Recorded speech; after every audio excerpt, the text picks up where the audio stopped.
Jesus had to give up quite a lot. When you get nailed to the cross, you haven't got much option. Sorry, what's your problem? If there's a bustle in your hedgerow, don't be alarmed now. It's just the two mics flicking through tomorrow's papers. What are you doing in my shrubbery, you dirty little... Nocturnal stirrings from the night garden of sporting news with Mike, Ninky Nonk Graham and Mike, Pinky Ponk Parry on Talk Sport. If you're up with a baby, you'll get it. Look at the light! We gave the audience the big build-up, to find out whether we're psychopaths or not, and the conclusion is chances are average. Well, it means that we're borderline. It means that we're not psychopaths. Well, it also means we could be. So I found that very inconclusive, actually. What a waste of time that survey was. I don't think it was complete waste of time. You seem upset that you're not a psychopath.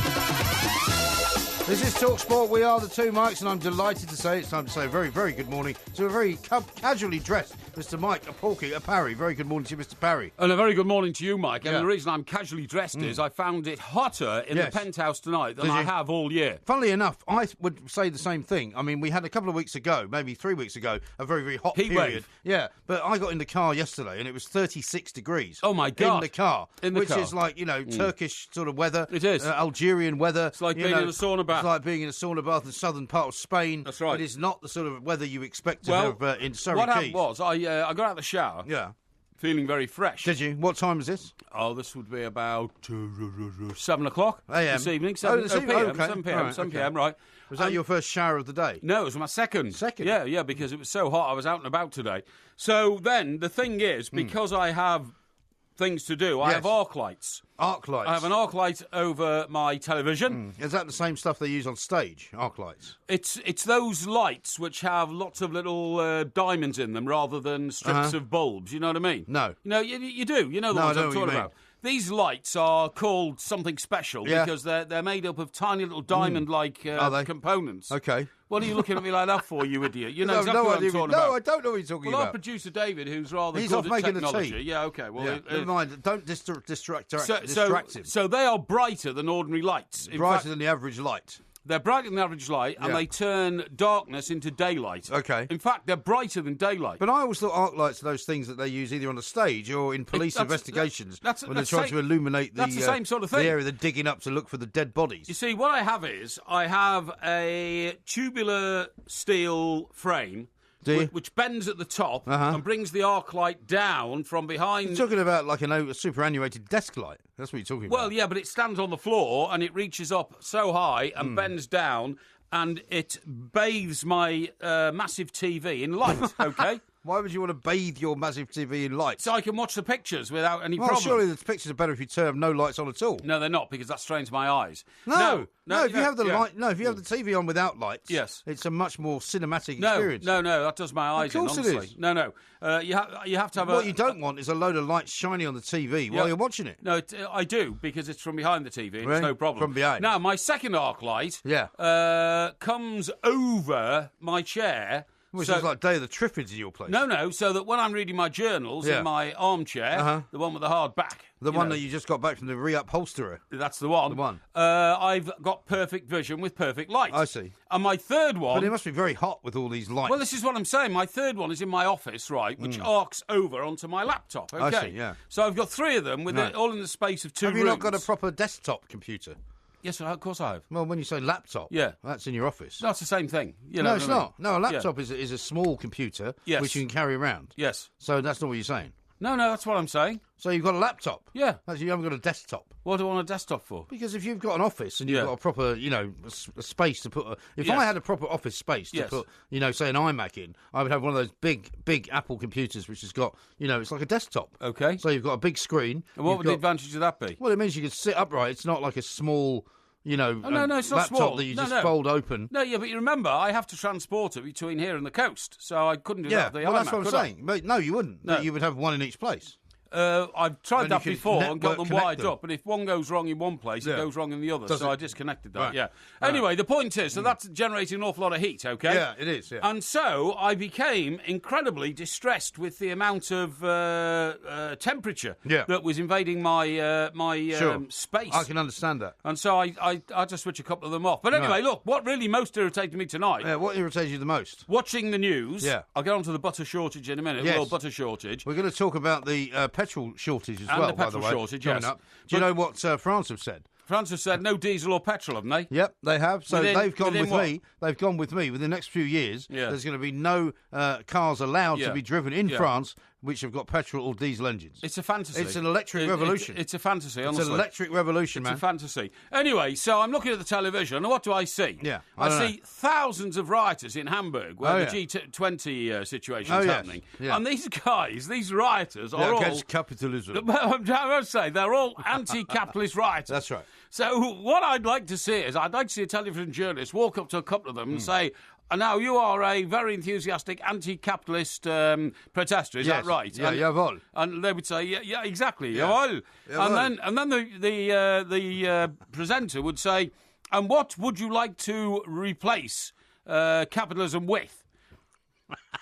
Jawohl. No, I said... Well, did you hear some of the big interview on the news? Yeah. They've already done this. Yeah. Capitalism is no good. No. You go, great. No, well, they thanks said, very much. Capitalism is unfair It's to no the good. world. It's No, no it's good. not. Capitalism is fair to people who work for a living and, produce wealth and buy goods and services. That's the way the world works. Now, if you want to banish capitalism, that's fine. Yeah. But do me a favour, go and live on the Isle of Man and do it there, because we don't want It's it in very Europe. harsh on the Isle of Man. It is harsh on the Isle. We don't want it in Europe, because if you Well, banish surely, capitalism... now that we're leaving Europe, we don't care if it happens in Europe, do we? I mean, surely Brexit would suggest Well- let them do it in Hamburg. It's not a problem. Let them do it in Paris. I had to say- let them do it in Madrid. I had to say that sometimes when G20's been in this country, we've had a few protests on We the have, streets, but yeah. the way the Germans get stuck in. Yeah. I mean, the anti-capitalists in Germany are like an army of rabble-rousing, unwashed scumbags. Well, they look who forward seem to it. to. It's the highlight of their they do, year. Who Yeah, that seem- great news. The G20 is coming to Hamburg. Yeah, well, Jawohl. even that's right, yeah. Yes, now we must prepare for the Battle of Hamburg. Yeah. The G20 is coming, and the Schwein, Donald Trump, will be in our country. The Schwein That hunt. sounds a bit Dutch, to be fair. How about this one from when he started, from Alan, who says the lighting system in Porky's Pan sounds like a mix between the set from Boogie Nights and a runway. Well, it's a bit like that, actually. So Sounds very bright. and then when you get in the kitchen, you see, I've got my lights are... Have you got those very highly poised sort of... Yeah, they're sunk small, into the ceiling. Sunk into the ceiling, Sunk into those the very, ceiling. very high LED type lights. Absolutely. Yeah. And you go in there and you switch them on, and it's like you're under a sun lamp. Does it not make like a buzzing sound? It makes a buzzing sound, and it's That like... can't be good for you. Like being under a sun lamp, and that's another, sort of possible problem. But, no, when I saw those rioters and I was getting het up with the heat in my apartment and seeing these scumbags trying to destroy the Western economy... Yeah. They won't do it, by the way, because Donald Trump has said That's right, yeah. the Western world will never lose. Oh, you well, know? but the Western world is under the Western threat. way of life will never be defeated. And he also said, and I have a message for Europe. I have a message for Europe. Yeah. Well, that guy that keeps firing the missiles. Has he got nothing better to do? That guy. But I have a message for you Europeans now that I'm in Hamburg. You will pay more. So it's hard to believe when you actually sit down and go, is this really the way the world is now? Exactly. That's where we do. That's where we are. Yeah. I see Theresa May, by the way, has finally hired a press secretary. The guy from the BBC. Having not had one. Why do they keep falling for it? Why do they keep falling for it? Why do they keep hiring people from the BBC? I know. When the BBC is an institutionally anti-conservative organisation. Well, Alistair Campbell put out a tweet, right? Alistair Campbell put out a tweet saying they still call the BBC, a left-wing, hotbed of communists, and yet 4 of the last, conservative press secretaries have come from the BBC. Yeah, that's right. He's got a point, hasn't he? He has got a point, yeah. Listen, the last word on the Hamburg rioters. Yeah. Do you know why I think some of them do it? Because they've got water cannon. Yeah. And the soap dodgers, it's their first opportunity to get wet. That could be true. Or they've got some kind of fetish going on, because we've all been to Berlin. There's a lot of weird stuff going on there. Maybe they like being pranced to the wall by some kind of high-powered water jet. Maybe, yeah. Who can say? Yeah. Anyway, we've got a lot to talk about. Not just the Berliners, not just, of course, the Donald Trump scenario. The great unwashed Not got just washed. the great unwashed getting washed. Not just the G20. We are going to talk about Romelu Lukaku. Jim White says he's not going anywhere, and he's the man that knows. This is Talk Sport. The Two Mics, simulcast across the UK on Talk Sport and Talk Radio. 99 Luftballons, ihren Weg zum Horizont, hielt man für UFOs aus dem All. Warum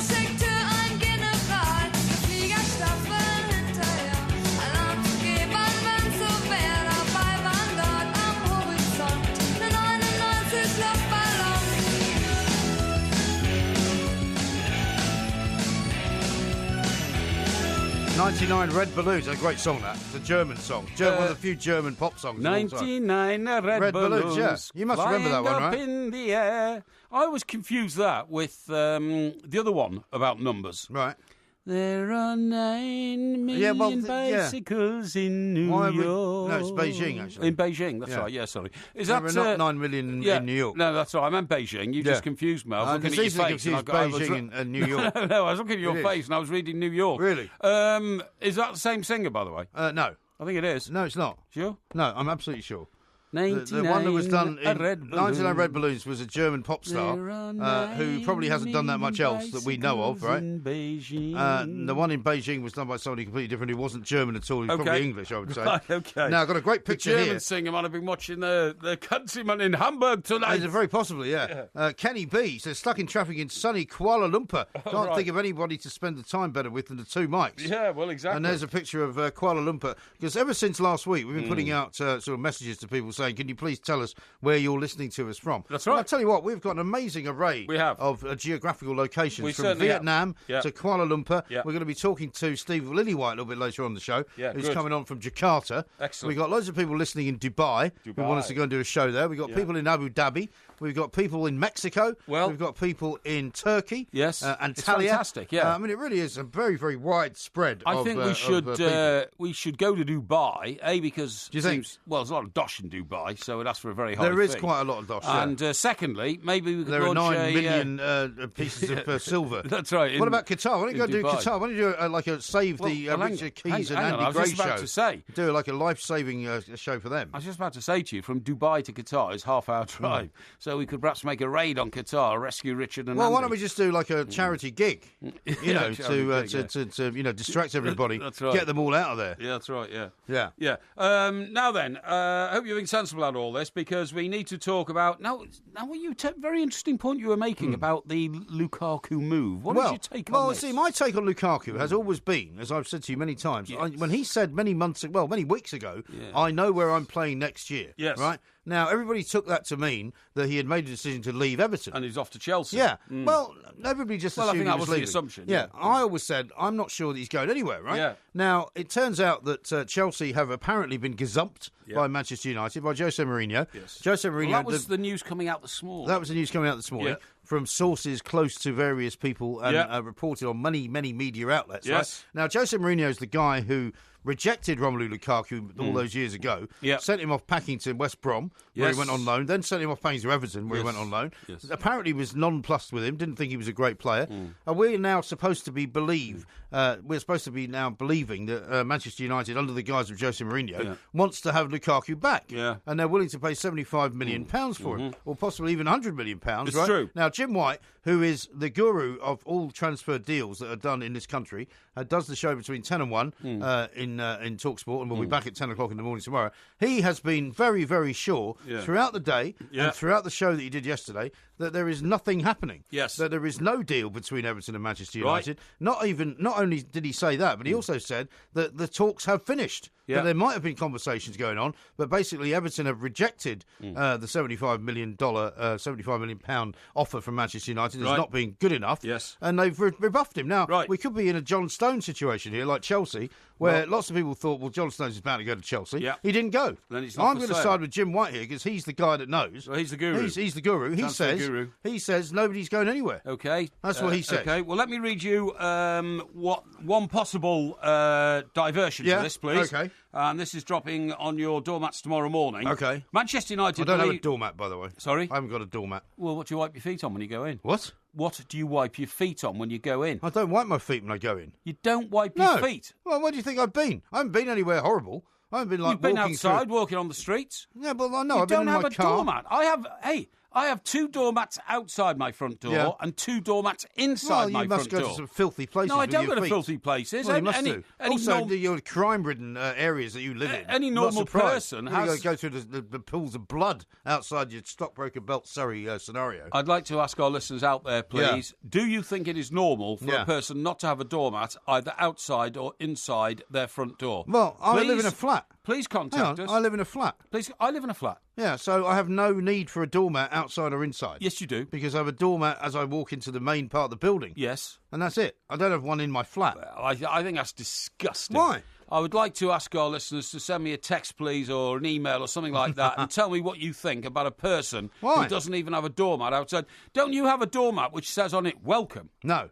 Neither do I, because I don't want to welcome people. But, I mean, a lot of people do, you know what I mean? A friend of mine actually used to have a doormat that had a swear word on it. No. Because he didn't want people to come in. No, that's terrible. And the second word was off. The first word began with P. It wasn't the F word, but it was... No, that's terrible. You know, he was quite happy with that. I can't... You see, I would never step inside my apartment onto my luxurious carpet in my outdoor shoes. Everybody's seen the inside of your apartment, right? So I have two doormats to get me to with the best will in the world, the dry bathroom. With the best will in the world, your apartment, from what we have seen of it, yes, and I accept that there may be parts of it we haven't seen, looks like the kind of place that that bloke in Bill, what was his name? Bill Hickok, or whatever his name was in Silence of the Lambs. Bill Hickok, never seen Silence of the Lambs. Yeah, the guy that was the one that was cutting women up. No, I mean it looks like a serial killer's apartment. No, it doesn't. It does. Well, nobody's been serially killed in it, I can assure you. Now then, let me get back to this, please.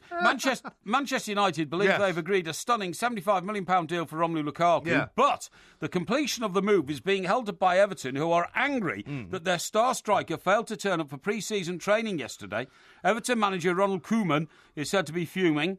Sportsmail, this is on the back of the Daily Mail, right, understands Lukaku is on holiday in Los Angeles with United's record signing Paul Pogba. He's with Paul Pogba, which is weird in itself, right? Because you would think, surely he would be with his mate from Belgium, Marouane Fellaini. Yeah, you'd think so, but this is all about agents, who has the same agents as the 24-year-old Belgian international. Yes. Lukaku, who is set to sign a 5-year contract worth in excess of £200,000 a week in the next 48 hours. That's ridiculous. Yeah, I know. Well, no, that's not bad, 200,000. No, but he's not worth 200,000 a week. Do you know when you've got players at Arsenal asking for 400,000, the world has gone mad. Nah. Anyway, in the next 48 hours, sends a link up with Jose Mourinho and his United squad. Jose? Yeah, when they fly to LA on Sunday for a pre-season tour of the United States. It is understood.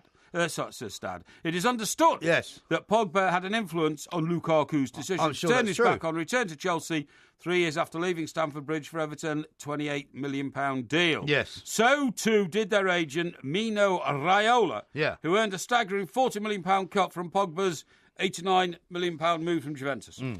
Well, I mean, all of those stories are all over every single newspaper, but I would rather side with our man, Jim White, who is the man who gets these things right. The transfer guru. He says that the deal has not been done. As far as he's concerned, the deal has not been done. Well, it's confirmed it hasn't been done.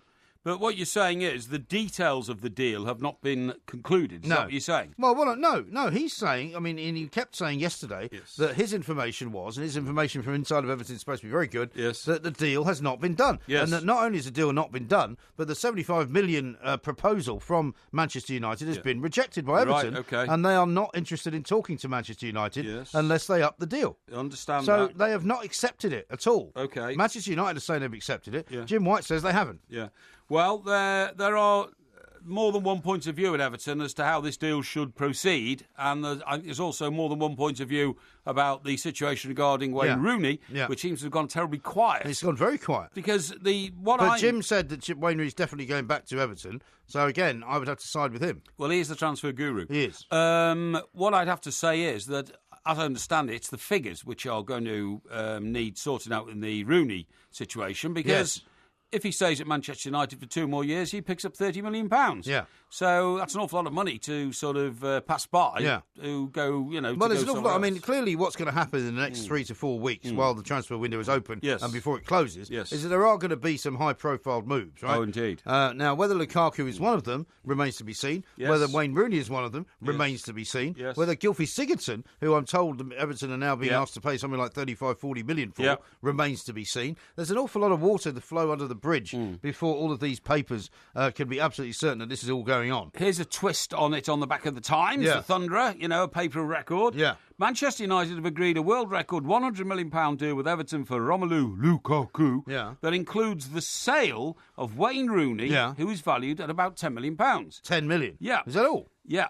Now, that is completely contrary to the messages coming out of Old Trafford earlier this week, which said, no, in recognition of his service to the club, we are letting Wayne go for nothing. Right. Like free contract. On a free releasing him from transfer, his contract, yes. okay? Yes, we've heard that might be the case. So there's a lot of competing points of view on this one, you know? There really are. But there always are at this time of the year. But a lot of the papers are saying, but they're pushing it on, though, and this is where I find it very difficult to believe, because Jim says it's not happening. People are saying that Lukaku is actually having a medical in the US of A. Well, which would suggest that things have moved on dramatically. Well, funny enough, I can bring you up to date on that one. Surely he can't have got that wrong. I can bring you up to date on that one. Chelsea look to have been caught napping last night with Romelu Lukaku having a medical in the USA to sign for Manchester United, having had his head turned by a 5-year contract that would pay him £65 million. Yeah. Now, 5 into 65 is... Well, it's 13, isn't it? 13, thank you. Well done. I was going to say 13. Well, you're a bit slow on the uptake there. No. For a mathematical genius. Everybody knows from their 5 times table that 12 5s are 60. Yeah, so that's why I immediately jumped to 13. Now, 13 million a year is more than 200,000 a week. Uh-huh. It is, in fact, 260,000 a week. Is it? I worked that out in my head just now. Well done. That's pretty good. Do they do that? What is that thing they used to do? Netto. Where they used to say that what they want is the payment actually after tax. Netto. Well, I think... like the way you would say to the VAT man, I would like to be paid, netto, £3,000 for this job. Yes, that's right. Never mind what I have to give to the VAT man. Never mind 20% on top, okay, Yeah, absolutely. So netto, is that? Or is that grosso? Oh, that's grosso. Is it? That's grosso, Right, okay. yeah. It's in the time, by the way. Well, I mean, I think we haven't even got to the bottom of this one yet because there's so many competing strands. Well, there are. And I'm very confused because, as I say, we've got one man... Well, you spend a lot of your life being confused. Well, it's not that. It's just that I like to listen to those who know what they're talking about. And, I mean, I know that you don't know what you're talking about and you have no specific intro or, entree into the Everton back room. Whereas Jim White, the guru of all transfer you've ever done, says it's not happening. That's what he says. Well, now, let me read you this from somebody called Ryan. He says, I heard Porky say only elite people will be able to afford butter like myself. This from the man of the people. Well, you know what I'm saying. You have to explain yourself. Yeah, well, I will explain. Coming up next. We're going to talk butter next. This is TalkSport. It's a wonderful night, gotta take it from me. It's a wonderful night, come on and break it on down. It's a wonderful night, you gotta shake it for me. It's a wonderful night, come on and break it on down. It's a wonderful night, everybody can see. It's a wonderful night, come on and break it on down. It's a wonderful night, go ahead and release. It's a wonderful night, come on and break it on down. You know the music search engine need a tune up. Soon as they out the gate, they all wanna hit a corner, Well, that was cool, but then I heard a rumour, TalkSport, we are the two mics. We've got loads going on. Don't forget, it's going to be Ask Porky a little bit later on. So if you've got a question that you need solving, if you've got a dilemma that you need sorting out, Mr. Parry is here. He is your man. We've got loads and loads of good questions already. But look for us on our Facebook page or tweet us at the two mics and hashtag it Ask a Porky. Somebody called himself Dogs of War on Twitter. He says, boys, you are talking about old info. Jim White was right earlier, but things have changed. It's 90 metres or 90 million, and Rooney all agreed. Well, I mean, I don't hear Jim White. I don't see Jim White saying that things have changed. Well, so I'm sticking with what he said earlier. Well, these things move on very fast, and there's twists and turns in all of them. Now, I've got a great note here. It says it's from Mark. He says, Porky, you need to change your lamps in your downlights from halogen lamps to LED lamps. No heat off LED ones. That's very true. Now, you know why that is? LED ones were developed especially for TV studios because presenters kept getting too hot. Yes. And the perspiration was sort of mixing in with their makeup. Well, you can't present a TV show, as you will know from your TV experience, with a bigger, very, very hot light. You can't. In my TV experiment, TV experiment? Independent sports show that I used to run, my Sports station. Yes. How did that end up? Sports Night Live. Well, we've... How did it end up? We've put it into abeyance. It went bankrupt, didn't it? Put it into abeyance for a while. Bankrupt? But I was the one who insisted on those LED lamps to make sure that, we didn't get het up in the studios. Well, you should know about these things. In fact, I designed the studio. Did you? It turned out to be rubbish, so I had to redesign it at a cost of £15,000. Didn't you have it in those old studios where they used to make old sort of Euston films and all that? Well, the Euston films were famous, Mark. Euston films, yes, but the programme that existed in the studios next door to us were the Babe channel. I think I've told you, haven't I? Oh, yeah, Babe Station. Babe Station. Well, I think some people have actually... semi-naked women were running around all over the place. Many people have posted pictures of some of the early work that went on. That's right. Where you would drag these poor, unfortunate women into the studio. Well, they used to invade our studio. And ask them to sort of predict football results. Yes, that's right, yeah. Yeah, they used to invade our studio. And did you become friendly with any of them? Not in the way you're trying to insinuate. Well, why wouldn't you? These poor young ladies were wouldn't you, single guy? Yeah, but they're much younger than me. So what? Well, I wouldn't get involved in that sort of nefarious behaviour. Why not? For goodness sake. Now, I want to talk to you about butter. Yes. Okay? Please do. It's a very, very smooth transition from that to butter. Thank you. You are a smutty. No, I'm not at sometimes. all smutty. You really are. I honestly. am not at all smutty. Now, I predicted some 3 months ago there's going to be a butter shortage. It's because... I think it was longer ago than that. I think it was longer ago. Yeah. Dairy farmers in this country couldn't afford to produce milk anymore. Therefore, they were closing down, selling their herds, turning their land over to arable and all that. They're not selling their herds, are they? I said they were. They were selling their herds. Rubbish. And I was saying that there's going to be a milk shortage. Anyway, Yeah. What's happened? Milk shortage. Well, no, it's a butter What does that shortage. mean? Well, yeah, but butter's made out of milk, you idiot. Yeah, well, and it's if there's made no from milk... Eh? It's made... Milk is Yeah. one of its constituent Yeah, parts. yeah. Right. I'm just looking here. The shortage is set to peak at Christmas. Farmers put the brakes on milk and cream production last year and prices fell, which was a result of overproduction. Yeah. The National Farmers Union says members are wary of increasing production too much because they fear another price It's crash. another load of old cobblers from the farmers who are trying to extract even more money. You know why they're worried, the farmers? Because they fear that Brexit is going to make them have to work for a living. Right. Because for years they've been able to set aside all sorts of land on their property for which they were given money by the EU to do nothing with, right? So they were told, don't bother growing anything, we'll just give you a load of money. Now, of course, they're not going to get that anymore. Right. Well, here are. It's getting pretty tough. There's a shortage of cream from milk across Europe. Prices are high. Guess who said that? I don't know. Mike Ashley. Surely before he vomited into the fire. No. The spokesman for Brew Valley Farms in Somerset, Really? whose name is Simon Clapp. What a terrible That's name. no joke. That's a terrible his name, Simon Clapp. I mean, it's not his fault, to be fair. No, but it does rather diminish the message. Yeah, of Brew Valley Farms in Somerset, which makes butter for stores such as M&S, Waitrose and Aldi. He said it's getting tough. So there you go. Yeah, but every single year, and you will admit this, right? They all say, these farmers, they all say, oh, it's going to be terrible. You know, the amount of money that they're charging, they're paying us now for the milk means we can't make any money. That's right. You know, the farmer, you've never met a farmer who has supposedly got any money, right? But they're all loaded. Yes. They are all loaded. You say. Because every farmer has the wherewithal to make as much money or as little money as they want. And they are very much in control of their own destiny. I used to, when I used to go to the King's Hall, Chester, Yeah. and it's very rural, Cheshire is very rural, so people would send their children from miles away, like 15 miles away, Tarpley, Tarvin. And would they all have to be driven there, or would they get a bus there? Or well, there were buses, but a lot of them were driven by farmhands, because they were big farms. Yes. And so, when you're about sort of 12 or 13, you have parties don't involve alcohol. No. So you go along to these farms. I never did that. I never had parties like that. No, well, we did. There's sort of kids' parties, and you used to spend all your time in the barn full of straw, because these barns were so huge. Right. We used to build fortresses out of hay bales, you know what I mean? Well, that's you and the other 14-year-olds. Yes, that's right, and all that kind of stuff. And then try and sneak the alcohol in behind the hay bales, right? Have you always had a problem with alcohol? Ever since your age of, 12? Yes, I think I have, really, yeah. And then... Well, was there no Rogerisation going on? Well, this is what I'm saying. And then a bit of sort of, This is the age of 14. Bit of nookie. There's a shocking exposure of your lifestyle. Well, they thought we were going down to the barn to have a look at the calves, Right. A bit of a sort of indeed. agricultural lesson. Yeah. In fact...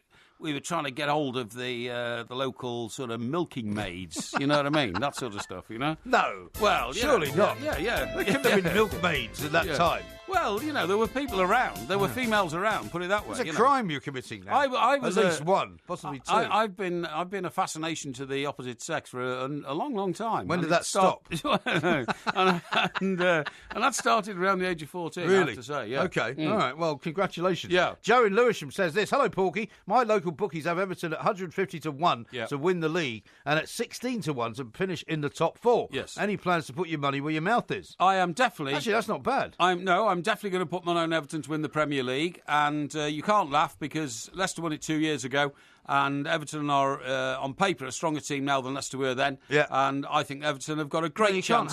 You can't hang your hat on Leicester, can you? Yes, you can. Really? Because if Leicester can do it, anybody can do it. Yeah, but that was a one-off. It's not going to happen again. A one-off can happen a second time, believe me. It's like somebody in a Toyota winning the Monaco Grand Prix.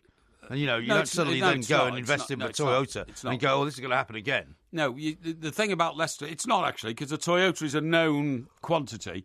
Leicester were a completely unknown quantity. Well, it's an unknown quantity in Formula One, let's put it that way. Yeah, but it's a known quantity in relation to the other cars, that's what I'm saying. Right. Leicester were a completely unknown quantity in relation to the other teams in the Premier League. How about this one from David, who says, here is another overseas fan of the two mics, Casper Guna from the Philippines, originally from Maidstone in Kent.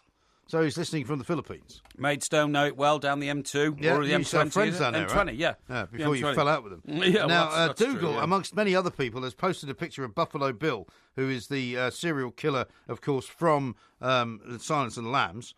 You know that picture there? No, because I've never seen Silence of the Lambs. Have you never seen it? No, I've never seen it. Well, the whole point about Buffalo Bill is that he cuts the skin off the women in order to create his new body. Oh, God. Because he wants to wear a woman's skin. Oh, God. Do you see what I'm saying? Yeah, it's horrible. That's the reason why I haven't seen this film. The idea of somebody eating somebody else's liver, with a bottle of red wine. Yeah, but that's not part of Buffalo Bill's thing. No, anyway, Dougal's message is, it was Buffalo Bill, Mike. Tell Porky to put the lotion in the basket and wipe his feet on the way out. There's a terrible scene where he kidnaps this one woman and he puts her in sort of a hole in the ground and he's got a dog up on the top and there's a basket that he puts down and he wants her to rub lotion onto her skin in order to make it nice and soft so that when he cuts it off, he'll be able to use it, with the proper, things around. It won't be all hard and horrible. Yeah, it'll be supple. It'll be supple, yeah. And he keeps saying, it puts the lotion in the basket. And he calls her it because he doesn't want her to be referred to as a woman. Yeah. Because that would sort of, personalise her. It's a fascinating film. I can't believe you haven't seen it. Hang on, does she know she's going to be sliced up? Well, she's hoping she's not going to be. She's the daughter of a senator. So why is she putting the lotion on? Well, because he's told her to. Well, he's told her to put the lotion on. Why does she think he wants her to put the lotion on? Well, because he keeps telling her to put the lotion on. What does she think's going to happen when she's put the lotion on? Well, I don't think she knows that her skin is going to be cut off, but she knows she's in a pretty bad place. She's in a big hole in the middle of the ground. What's the dog got to do with it? The dog, well, that's how she manages to get out, because she somehow manages to get his dog down into the hole with her. Yeah. And then she starts torturing the dog. And, of course, being a serial killer, he has no feelings for humans, but he quite likes the dog. So he says, leave the dog alone? So he gets very upset when she starts to break the dog's leg. Right.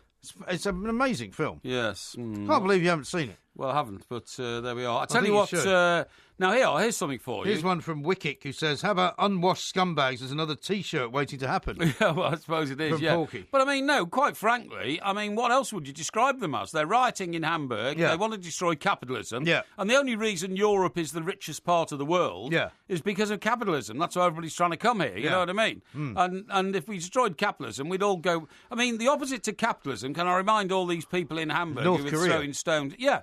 The opposite to capitalism is the old Soviet Union. Yeah. Because they eschewed capitalism altogether, yes. and so we don't need it.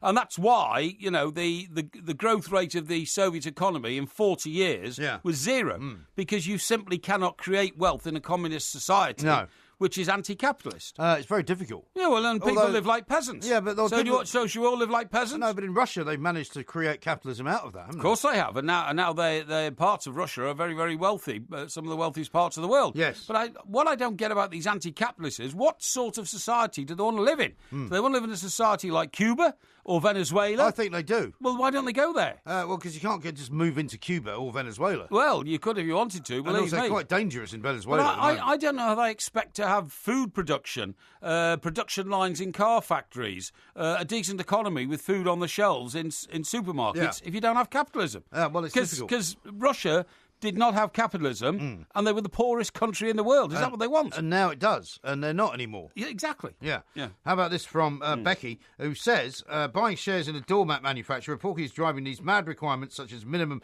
4 doormats per home. Yeah, well, why not? Yeah. If I knew... the right people in this country, I could influence things to make the country better. I thought you could. Well, I do know. Oh, yeah, there's another one. Yeah. Casino, that's his name. That's a great name. Yeah. Listening from Edmonton, Canada. Canada. I love Canada. And this one, yesterday you said nothing happens there. Well, it doesn't, but that's why I like Canada, because you like it because nothing happens there. Exactly, you're not under threat, are you? I see. Yeah. This is Talk Sport. Coming up next, we're going to talk to a motoring journalist. His name is Chris Stevens. He's going to tell us why the future is all electric. This is Talk Sport. The Two Mikes, simulcast across the UK on Talk Sport and Talk Radio. We're gonna rock down to Electric Avenue, and then we'll take it higher. Oh, we're gonna rock down to Electric Avenue, and then we'll take it higher. It's Ask Porky coming up a little bit later on, and of course, you know what to do. You can tweet us at the Two Mikes, at Mike Parry, at IROMG, or look for us on our Facebook page as well. Also, don't forget, we are doing a live show in New York City on September the 16th. We are, yeah. Go to the2mikes.co.uk and you can find your way to the tickets, or you can stream it live. Right now, though, we're going to talk to Chris Stevens. He is, of course, a very, very esteemed motoring journalist. Yesterday, we had a massive debate about the onset of electric cars, having worked off the back of the Volvo announcement that they were going to be no longer creating and producing petrol and diesel cars from a few years from now. The news this morning on the front page of the Times, Porky, is that France have announced a ban on petrol and diesel cars within a generation. 2040. After that, you won't be able to drive them. No, let's find out from Chris whether this is all going to happen. Chris, a very good morning to you. Hi, how are you? Yeah, very well indeed, Chris. Thank you for joining us. We had a very heated debate yesterday. Some people siding with me, others siding with my broadcasting partner, Mr. Parry here, about the fact that either one, there's no way that you can make petrol cars disappear, no way that you can exist only on electric cars because there aren't enough power points, there isn't enough availability of safe electric manufactured cars, and they're not cheap enough. What's your view? I would have to agree with Mike on that one.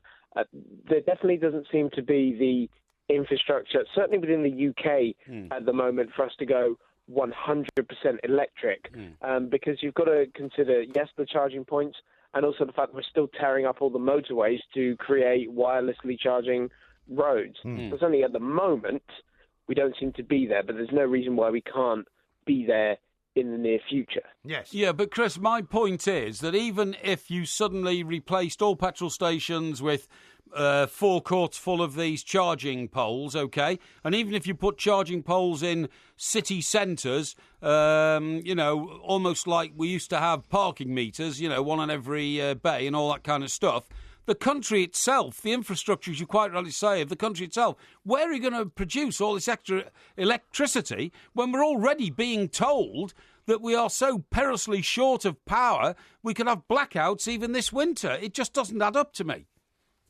I completely agree. There's a big question mark about, where this extra power is coming from. I know that wind turbines are being created left, right and centre out into the sea in every available space that they can squeeze one into. Yes.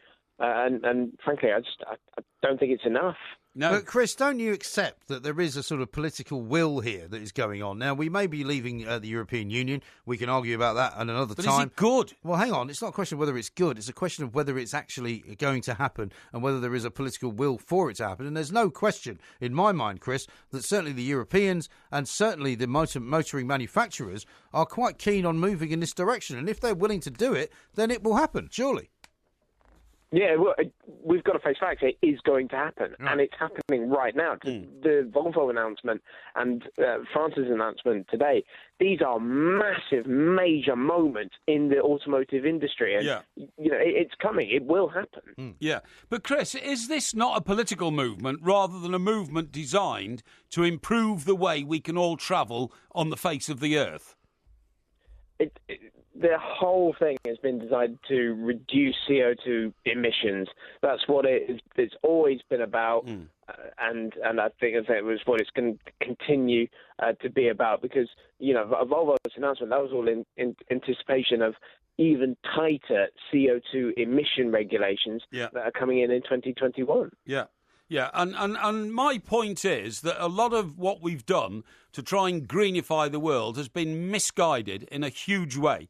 You know, shipping in forest loads of wood from Canada to burn in power stations in Britain, you actually use more energy getting the stuff here than you do in saving the energy by using wood instead of coal. All those kind of contradictions, to me, mean that we have a completely screwed up green policy around the world, and I'm worried that motorists like myself and yourself and everybody else are going to be the victims of another mishmash of political incompetence. There is the sort of opposition, isn't there, with the electric vehicle? And that to actually make the EV, it takes a heck of a lot of power and a lot of electricity just to make the thing. How long do you have to have it before it sort of buys itself back in terms of its... But not only that, there's not enough metal in the world to make the batteries. No, but notwithstanding your, Luddite persuasion here... No, I have no Luddite persuasion, I have common sense. No, you don't. You have a ridiculous kind of, for some reason, an adversarial relationship with progress, right? Let me read you a few statistics here, and I'm sure Chris will already know these, right? Yeah. Where'd you get this propaganda book in Norway, this is in a report in the Times this morning, right? In Norway, which has the highest proportion of electric vehicles in the world, they will permit only sales of hybrid and all-electric cars from 2025. Right? And the economy of Norway is where in the world ranking? The economy of Norway is actually very good. In fact, when they spend most of their time in saunas they've got doing nothing. They've got an awful lot of oil in Norway, by the way, which you may or may not know. And in fact, when Scotland was trying to make itself a model on how they could have independence, it was Norway they were going for. Yeah, well, India, whose cities are amongst the most polluted in the world, has set a target of 2030 for all-electric car sales. The French announcement followed Volvo's declaration that it would abandon the production of diesel and petrol-only vehicles by 2019. I mean, there is no question, Chris, as I said earlier, that this is going to happen. It's not even worth arguing about. It is coming, and we can't fight it. And as much as I love the internal combustion engine as a concept, I love the history behind it. I love the sound. I am going to the smell and the sound of an internal combustion engine. I will dearly miss it one day in the future. It is going to happen. It's undeniable. Yeah, can you somehow, convince my colleague here, who's, rabidly, tearing at the red meat in his mouth, that he can't believe that this is not going to, we're not still living in Thatcherite Britain, where we can just put our, jackpot down on the people we don't like. Could you please consider this, both of you? Do you know that batteries that are put into electric cars have to have a vital component called cobalt, okay? And cobalt, which is a metal, can only be mined in China and places in Africa. What's wrong with that? Well, thousands of underpaid slave-like workers... suddenly now you're on their side. Yes, I am. You didn't care when you were buying diamonds for your girlfriends, you didn't care when you were buying diamonds. We'll live lives of misery extracting this cobalt out of the earth. Cobalt. Yeah, just for the benefit of Western drivers to glide around in electric cars. None of it makes sense to me, and it is inhuman, and it should be banned by the human rights movement across the world. No, it should. You see, Chris, where the arguments go. When somebody is against it, they try and grasp at any straw they can find that is not actually going to work. The bottom line is, whether you like it or not, Porky, this is going to happen. Chris, what is the maximum time that a car can be charged up in your own garage at home to give you journey length time? So I want to go to Goodison Park, OK? I live down here. It takes 4 hours to get there, 5 hours to get back. Will a car battery fully charged up from my home get me to Goodison and back? Will there be 9 hours of power in that car?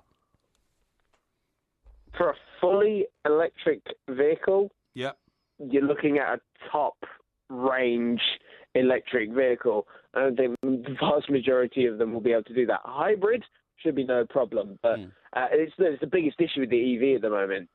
Range, durability. Yes, exactly. And we're on about recharging points. Should we be looking at replaceable batteries that you can just sort of pop it out at a petrol station, pop a new one in, and then away you go. 10 seconds, done. Do you know who the third biggest cobalt producer in the world is? Go on, tell me. Norway. Norway? Yeah. There you go. There you go. What do you mean, there you go? Well, there you go. They're obviously in favour of it because you told me they were like a backwater. Yeah, well, they were some kind of useless economy. No. They're listed as number 9th biggest economy in the world by Forbes magazine. This is so corrupt. They've got a load of cobalt, so they're going to say, I tell you what, let's make all the cars in the world electric. Then everybody will come and buy our cobalt. We get wealthy. Clever, these Norwegians, We get they? wealthy. Clever. Yeah. And you're the guy sitting on the sidelines, shaking his little fist, going, where did this all happen? No. Where did they take my power away from me? I'm a white middle-class British guy who used to love the empire. We used to rule the world. How did this happen? Who told you that? Well, this is what you're giving off as your kind of nonsense. I'm trying to be scientifically common sensible. That's what I'm trying to be. You can't stand the fact that it's all been taken away from you. Rubbish. And you haven't got any say in it anymore. That's a nonsense. What do you reckon, Steve? Chris? Sorry, Chris? The idea behind the mining of the cobalt. Yes. It's a tough one because... It's not tough if people are dying in extracting it from the ground. Let him speak. Well, that's the thing. I don't think it's really any secret that a lot of stuff that is sold in the Western world is made in a very similar way. Exactly. Of course it is. So we should not extend that to cars and to cobalt. We've got enough of it already. Got people burying, themselves into mines all over the world to produce goods for the Western, society. So you're now against the exploration of mines in order to satisfy the hunger and the extravagance of the West. I am a common-sense humanitarian. Are you? And that's what I want everybody else to be. I'm shocked to hear that. Chris, anyway, I'm terribly sorry that he keeps monopolising the conversation. What will this mean for the restructuring of the motor car industry? And what kind of, what sort of measures are being currently taken in places like GM, in Ford, in places like Jaguar, Range Rover? What are they going to do? They're all going to have to follow a similar path. They're all being kept to the same EU CO2 restriction regulations, and they're all going to have to follow suit. I mean, by 2025, EVs will outweigh the internal combustion engine. By 2035, I think the internal combustion engine will be dead. There will be no new cars made with an internal combustion engine. Like you said, by 2040, France, they'll be banning them. That's right. And a lot of countries are going to be following that same path. Yeah. You will not be able to buy them. That's the end of it all. Chris, thank you very much indeed. Chris Stevens there, motor journalist, telling us the truth. As I was telling you yesterday, it's all over for petrol cars. Porky can't accept it, but don't worry, he won't be around in those years. This is Talk Sport.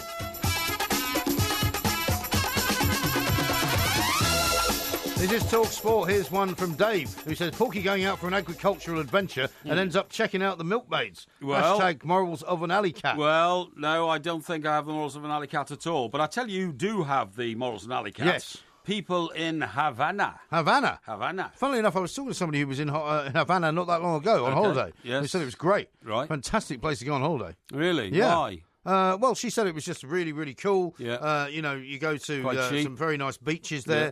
Quite cheap, I mean, you see it's like the movies. You see the old cars. That's right. They haven't been replaced. Yeah. The music is fantastic. And they're really upping and ramping up their tourist business now. But a lot of people have a very nice time there. But another example of a repressed nation, really bowed and cowed by socialism and communism. Well, I mean, you say that, but Yeah, I mean, people who defend Cuba will Yeah. tell you that they still have a very good education system. And I was having this conversation with this friend of mine, and very good healthcare. However, the problem is that they can all get as many degrees as they want. Yeah. But once they've graduated from can't university, go anywhere. there's no jobs. No, there's no jobs. So exactly. they can't That's what actually I mean. then become gainfully employed. No, that's what I mean. But Yeah. anyway, something else is, by the way, when the Prez, Castro? let me tell you. No, I'm talking Fidel? about... no, Donald. Oh, you mean the Donald? The Donald, All yeah. right. President Trump was in Germany. Did you see that they brought a fleet of Sikorsky helicopters? Leader of the free world. Leader of the free world. Yeah. Do you see them flying over No, Hamburg? I didn't. There's about 8 of them, Right. about 8 or 10. And to Right. ship those helicopters Yeah. over, shot huge, like double blade. Well, they must put them in the back of machines. the Hercules, no? Indeed, they do, yeah. But to take all those over there for that, it's an amazing job moving the president around the world. Yeah. Anyway, get back to Havana, right? Yes. In Cuba. Yeah. In Cuba. Yeah. Da, da, da, da, da, da, da. The housing crisis is so acute Yes. that, and this is, I've read this in one of my sociological journals, Did you? okay? The housing crisis is so acute that the privacy is at a premium. Yes. Now, whole families, this is another example of the Yeah. repressed economy leading to misery for the population. Right. Whole family squeezed into small apartments, right? Tiny apartments the size of your lounge, a family of 6 living What do in you it, mean right? the size of my lounge? How about the size of your porky penthouse roof garden? Yeah, could be something like that. Yeah, it's no surprise that young couples feeling, the friskiness of spring, a spring day or something like that. You know what I mean? What are you getting at? Well, I'm getting about, seeking love. Well, I'm sorry, it's not a human right to have enough room in your house to, have horizontal registration. Well, I think it should be. Really? It should be in a civilised world. Anyway, young couples who have, feeling a bit frisky in the spring have turned to desperate measures. Right. Encounters between lovers are increasingly What sort of journal is this that's reporting this? A international sociological report, one of my journals. Okay. Encounters between lovers are increasingly taking place in public. Right.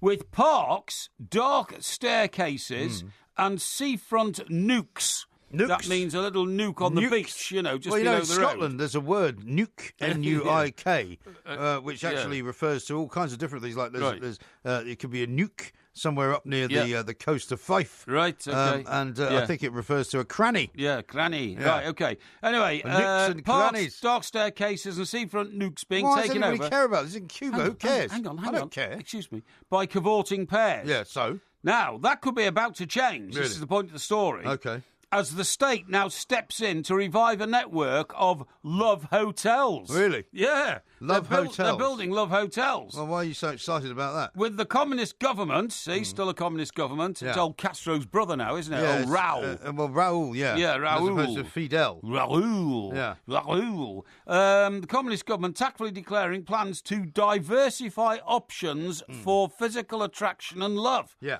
Imagine this as a government policy. I've always thought that it would be a great idea to actually be able to rent a room in a hotel, not for purposes of horizontal refreshment, but just for purposes of sometimes you need a hotel first thing in the morning. You try and get a hotel room at 9 a.m. You can't get one. You can't get one, I totally Because they all go, oh, yeah, that's fine. Yeah, you can see you at 2 o'clock. Check in at 2 o'clock. Yeah. And you're supposed to stagger about for 5 hours. I totally agree. Until the 1990s, Havana had dozens of pasadas. Pasadas? Pasadas. And what is that? The Pasada charged a subsidised hourly rate for couples to rent rooms, explicitly to have sex. Yeah. Sounds like a great idea to me. Yeah. So Alfonso Munoz of the Provincial Housing Company of Havana. Yeah, should have Munoz. Okay. Yeah. Told the, my sociological journal. Your sociological journal. Known as Shagging Weekly. That's a bit harsh, isn't it? Which is entitled The Trabajadores. Yes. Okay. He told the Trabajadores. Yeah. He said, we want to revive this service that is in high demand. Sure. And has a big social impact. Why not? And without doubt, can make some people very profitable people. Is he a Russian guy, this guy? No. Well, he might be, because, of course, I have a strong... He might have been educated in Moscow. But anyway, I just thought I'd let you know that that's what's going on over there. Well, so maybe that will increase the volume of tourism to that part of the world. Maybe, if you go over there, you're going to have a hotel room anyway, aren't you? So have you ever been to Schiphol Airport? Schiphol, yeah, I have. Schiphol in Amsterdam. Yes, I have, yeah. Well, they do hotel rooms there by the hour. They do them in Frankfurt. Do they? You know, at... Allemagne. Yeah, Allemagne, I was about to say. Yeah, you're going to Frankfurt, which is one of the biggest airports in the world. There's a massive hotel right on the perimeter I think I stayed at the hotel that's in the airport. Yeah, that's right. That's the one, which is quite a good airport, airport hotel. Yes, exactly. But it's not the same as the one at Schiphol, because the one at Schiphol is literally a place, because a lot of people stop over there. Yeah, of course. When I used to fly to see my kids in America, when I was living in Scotland, I used to go over on KLM to Schiphol, and then I'd get on, something like Northwestern or whatever, to over to Washington. But it wasn't a sexual thing. They just said you can rent a room by the hour. I think it's a much more sensible way of renting hotels out. Funny enough, I remember coming back from a job in Cornwall once. It was that shocking case when the helicopter went down off Penzance. Is this the one off the Scilly Isles? Yeah, the This is about the third time you've mentioned this in a week. No. Yeah, funny enough, yesterday you told us about how you visited Bridgewater. Oh, that's right. All your stories are now starting to run in together. No, well, maybe they are. But anyway, I was coming back from that job, and we'd worked about 6 days non-stop. Yeah, had been quite a lot of drinking actually, because Scilly Isles have all 24-hour drinking. There's not much else to do there. No, there's not much else to do, and 24-hour drinking hadn't yet been introduced onto the mainland, so it was quite a novelty, which we took advantage of. Yes. So anyway, I had to helicopter back and take a picture, right, could you believe, of the death site, from the window of the... And it got published on the front page of the Daily Express. Yeah. You must have that cutting. You must have it. I probably it should say picture by Mike Parry. It did say that. Picture by, because when I landed, I gave the roll of film to a photographer. Yeah, he must have been pleased. He was very happy because he couldn't get onto the. Why couldn't he get on? Well, because he was on the mainland and I was on the what was the point of you going on the helicopter if he was the photographer? They'd gone home a few days earlier because there's no more pictures to take. Oh, I see. And then they restarted the helicopter service, and I actually ran down to the helicopter terminal. Yeah. And literally beat people out the way to get to the front of the queue to get a seat without a shadow of a doubt. Yeah. And bribed the guy. Made a few more friends. Yeah, and bribed the guy and said, "I'm going on that helicopter, pal, and I want a window seat." And did you have a camera? Hey? You must have had a camera. I had a Nikon. But one of the snappers gave it to you? No, it's my own Nikon camera, which I'd bought, a couple of years back, for that very purpose. Because there was a bit of demarcation in those days. Oh, there was, definitely. Take a picture. No, you couldn't. I remember when I was first training to be a journo, and my dad had said to me, if you're not a member of the NUJ... a lot of newspapers will not publish your work. That's right. Because they had to have a stamp from the NUJ. That's right. On the piece of paper that carried your words. That's right, they did, yeah. And in the early days, I had to join it. Excuse me. Yeah. In the early days, I had to join the NUJ in order to make sure that my stuff got published. Totally agree. My mate in Chester, Johnny, who we had on the show just last week, the football expert. Yes. He was father of the chapel at the Chester Chronicle. Right. And after me being there for 6 months, he suddenly found out I wasn't in the chapel. And he went bonkers. Yeah, I'm not surprised. He wanted to pull everybody out. Yeah. Because I said, I don't want to be a member of the union. I don't want to be a member of it. Right, that's right, all out. Right. It was like that in those days, But anyway, so I'm coming back from this job, right, driving up through Cornwall, then Devon, and I literally got mass exhaustion. You know what I mean? Mass exhaustion? Yeah, my face slumped forward on the steering wheel, and my eyes were rolling in my head. Mass bladderation. Well, no, it wasn't, because I wouldn't have been driving, would I? Well, no, but just the results of 5 days of it. Well, it could have been, could have been. But anyway, I suddenly saw this small hotel, and I sort of veered off the road into the, the driveway of the hotel. It's more or less a bed and breakfast place, sort of banged on the door. I said, hello, sorry to bother you. I said, I need a room, and they said, right, okay, minimum booking 2 nights. Yeah. I said, no, you don't understand. I don't need a room tonight. Yeah. I said, I need a room now. Yeah. I said, I've just come from the coast. I said, I'm a Daily Express journalist, working for 5 days in the hills, absolutely exhausted. I need to lie down. Yeah. And they said, well, this is very strange. Yeah. We don't have people only knocking on the door. I said, I only want the room for. I said, 3 hours. Right.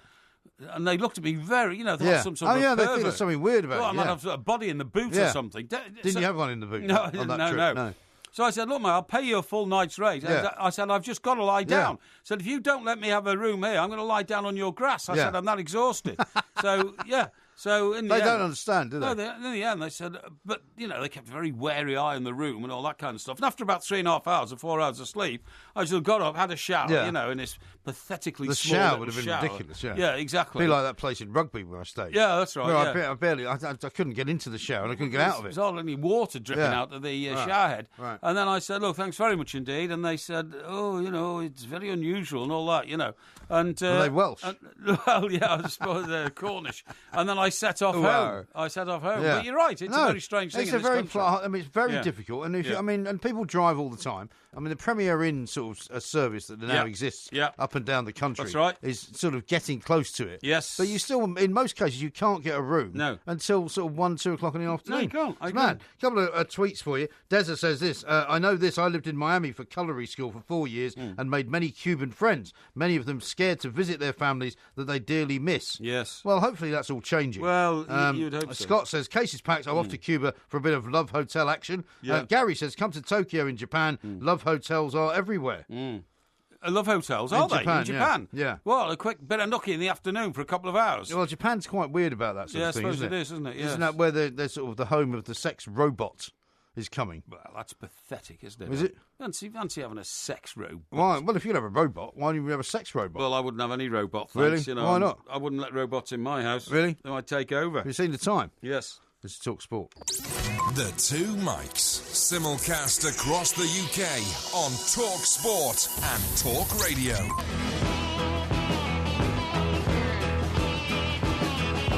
Back on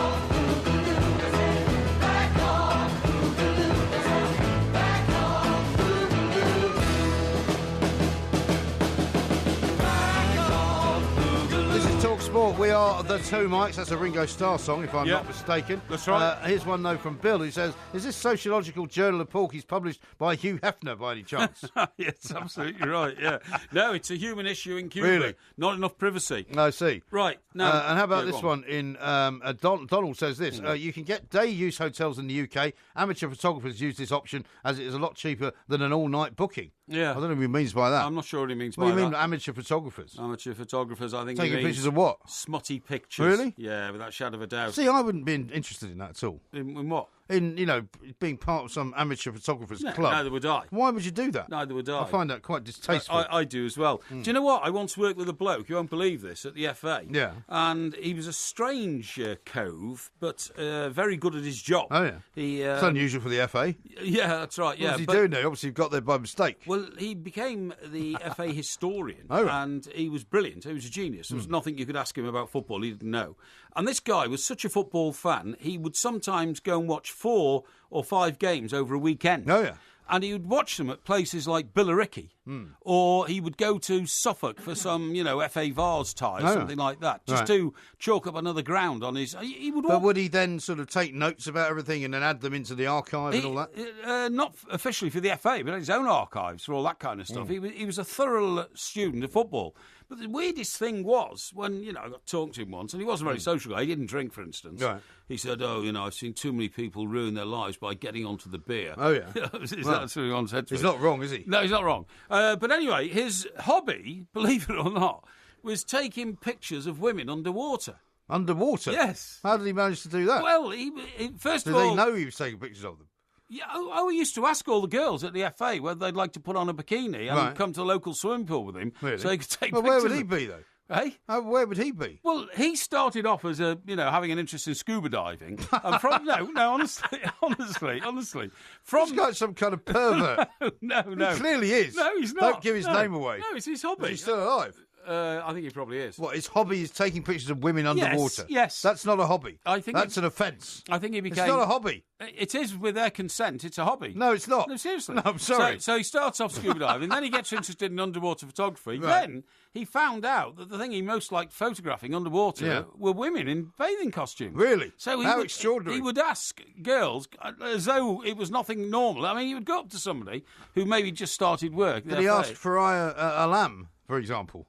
Well, I've no idea. Yeah. Maybe he would. I mean, obviously he hits on attractive women, but he would go up and say, "Oh, hello, my name's David." He said, "Look, I'm the FA historian. How do you fancy putting a bikini on, getting into the swimming pool while I take some pictures of you underwater?" Yeah, well, it was... What a weirdo. It wasn't quite like that, but he'd go up and say, my hobby is... and then he'd show them some of his pictures, right? Show some of his pictures and say, would you like to have your picture taken? They're very glamorous. Why would you, though?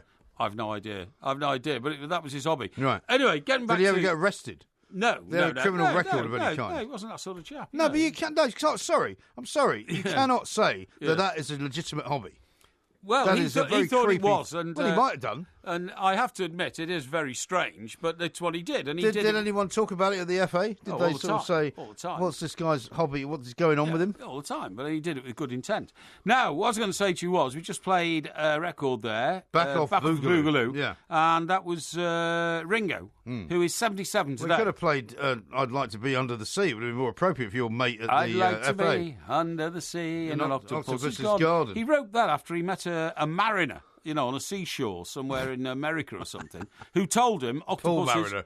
No, octopuses do have gardens. Yeah, well, when I was in Mallorca last summer, we came across an octopus just about where there was one particular cove. Where like a little octopus, you mean? Yeah, it was a little red octopus. Yeah, that's right. I would say the head was about the size of your two hands put together. Yes. And what was the legs? The Yeah. tentacles came out maybe about 1.5 feet. Yes. Beautiful, lovely little thing. Right. And he swam off. Right. But he was in his own little garden. Oh, I see. In a little cave. Really? Yeah. And we sort of disturbed him, and he swam off and fired a bit of ink at us. It was great. Right. Amazing. Yeah.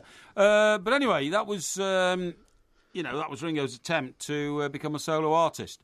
He did Back Off Boogaloo. Yeah. It Don't Come Easy, which was a piano version, and Sweet 16. Yes. And because they all had to go when the Beatles broke Yeah. up, and was there not some involvement with Peter Sellers about the Octopus's Garden? Was he not on a boat with Peter Sellers? Isn't that the story? Oh, I didn't know that. I think there was. No, I think he was on a boat with Peter Sellers. Maybe, who knows? It was a long time ago anyway, and we don't dwell on the past, we dwell on the future. Oh, right. Here at Talk Well, I thought you Sport. were going to tell the story. What story? Well, you don't know the story. Well, the story of Octopus's Garden. No, I told you. Ringo met a mariner who told him about the Octopus's Garden. Oh, okay. That's all I can tell you. All right.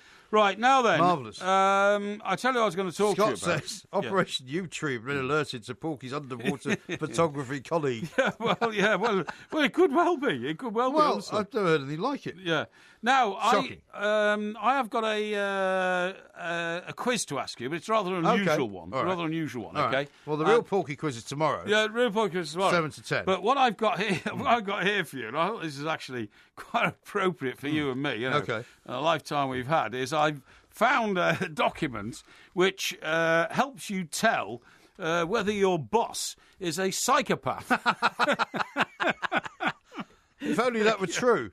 Yeah. We've got many bosses, though. Yeah. And how to make sure that your boss doesn't destroy you. Okay. It's a brilliant new examination by that very well-known sort of doctor, sort of psychologist, Max Pemberton. Max You know, the Pemberton. guy who writes stuff in the Mail all the time. I think I've heard of him. Yeah, that's right. And he come up with this new book, and you know, you can work out whether or not your boss is going to sort of do you in. Do you in? Yeah, it's well. I mean, you know, yeah. we've often done these studies about people who are psychopaths, and I mean, journalists, generally speaking, are all psychopaths. Yes, that's right. As are politicians. Yeah. As are most authors. As are most people who are successful in life. Yes, that's right. So you would imagine that somebody Yeah. who would be, say, for example, the boss of a radio station. That's right. He's probably also a psychopath. Yeah, well, it could well be. Thing is that some people do have latent psychiatric disorders. Yeah. Which you often see in horror films, you know what I mean? Like, Horror films? Well, you do, don't you? People who suddenly turn and become... Yeah, like, but I mean, a lot of psychopathic behaviour Yes. does not refer to you being, say, a Yes. violent, murdering type person. No, that's right, It's yeah. just about your calculated Yeah. sort of approach to life and how Yeah. you are very, very cool and calm and collected. Yes. And unlikely to suffer Yes. from, emotional outbursts and you'll be able to just cut people out of your scenario. Right, okay. Well, here's some things to look out for, right? Yeah. It's important to emphasise it's normal to struggle with life at times and to feel overwhelmed, but what distinguishes a personality disorder in a person that you might work with is that the symptoms are recurring and have a serious impact on your life, okay? yes. So broadly speaking, personality disorders fall into three broad clusters. Yeah. A, odd or eccentric. Yeah. Now, you'd put me in that category, wouldn't you? I actually, I wouldn't actually. No, you wouldn't. That's good. I mean, okay. you are a bit odd, but I wouldn't put you in an odd and eccentric category. Right, okay. Well, you wouldn't put yourself in that one? No, I don't think so. Right, B, dramatic, emotional and erratic. No, I wouldn't put I don't myself in think that, so. or you. I don't think so. I would say we're kind of both on the edge of that. Yeah, But generally speaking, yeah. no. And then C, anxious or fearful. No. Now, I have anxiety problems. Yes. Do you? All my life. Why? I've had anxiety problems since the age What are you of about... anxious about? Well, I've told you about the fear of poverty. I get anxious But that's about. ridiculous. No, it's not. No. That is nonsense. I I get- mean, the point is you're never going to be poor, right?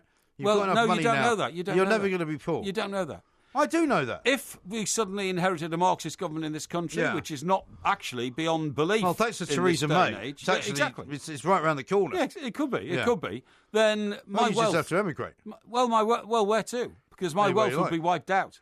I No, mean, it wouldn't. I mean, already I read in newspapers and So are you worried about this now? very worried. Yeah, I have anxiety attacks about it. Right. And You have anxiety attacks about Jeremy Corbyn. well, no, not about Jeremy Corbyn. About he might not even be the boss of it. It might be somebody else. McDonald. But a Marxist government taking over and wiping out my wealth. Now that's Yes. not a nice thing to contemplate. And I'm surprised more people aren't anxious about it. To Well, be honest. because most people aren't as rich as you are. What? Eh?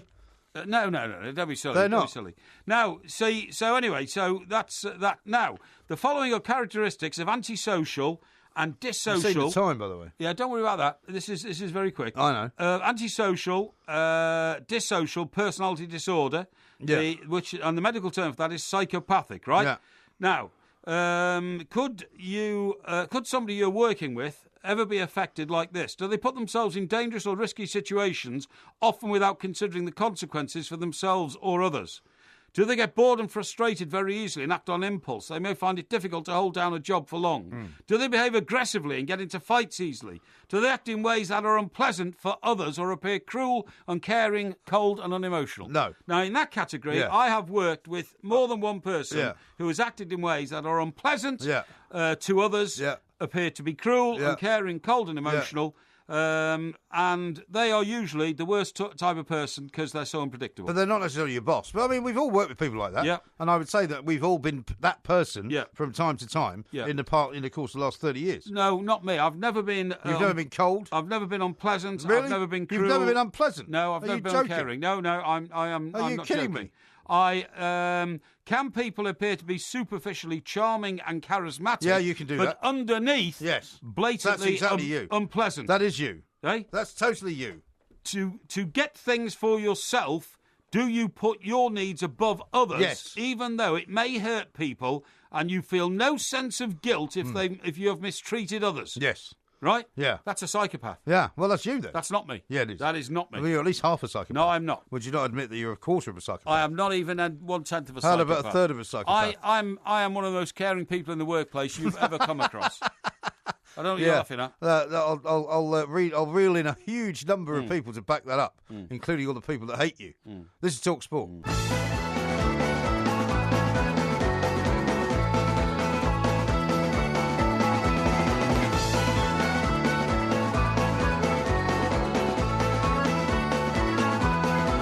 I shall fall for grace of God, where no doctor can relieve me if I'm buried beneath the side. But the ancients will receive me. Let me go, boys, let me go, boys. Let me go down in the mud where it's all dry. Just to prove we're a very broad church here at Talk Sport and on the Two Mics. It's not just about you two. That's the Pogues. And of course, that was also produced by Steve Lillywhite as well. Was it really? Yeah. Oh, so he's a man of many talents. Yes. And of course, he's expecting Romelu Lukaku to go walking through the door at Stamford Bridge any day now. Wow. However, that may not be happening. Exactly. Steve, a very good morning to you. Welcome. Good morning. I tell you what, that song sounded absolutely fantastic, didn't it? It really is great. How did what a great band the Pogues were? Yeah, but Steve, how did that boy sing with only half a mouth of teeth? If you see what I mean. I mean, most of them were brown and broken, and I mean, did he never complain of toothache? No. He, in my long and illustrious career, Mr. P, I have worked with only two true bohemians. Right. Only two true you know what I mean by bohemian? Sure, of course I do. Really doesn't. And one of them is Shane MacGowan, and one of them is Keith Richards. Oh, okay. It really doesn't, it doesn't matter. If they wake up at 8 o'clock in the morning, it is literally by accident. They could wake up at 8 o'clock at night, they could wake up at midnight, and just, nothing in their life is in a routine. Yeah, I see. They're completely free spirits, and he was wonderful, and I have to say he's very large now, and burnt out. But well, I'm not surprised. I know. I got them at a great time. But anyway, yes, Mr. Lukaku. Is he very large and burnt? Is he also very large and burnt out, or is there still something left in him? Well, I think it's United, and I think the tipping point was Wayne Rooney. I mean, it has to be that, doesn't it? Because well, I don't know. All the signs.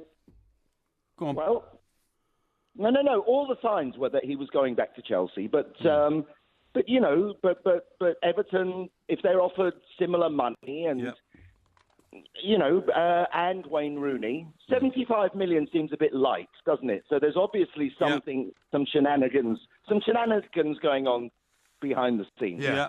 I wonder whether we see Jim White, who's our transfer guru, is saying that the deal has not been done. He talks to some people quite high up in Everton, and I suspect a bit like John Stones, it might be a bit like Chelsea going to try and get John Stones. Yeah. It's not quite enough money, and I'm not yet convinced that it's over the line yet. I think there's still some talking to do. Maybe some more money has to be thrown into the pot, and if Jim says it's not a done deal, then it's not a done deal.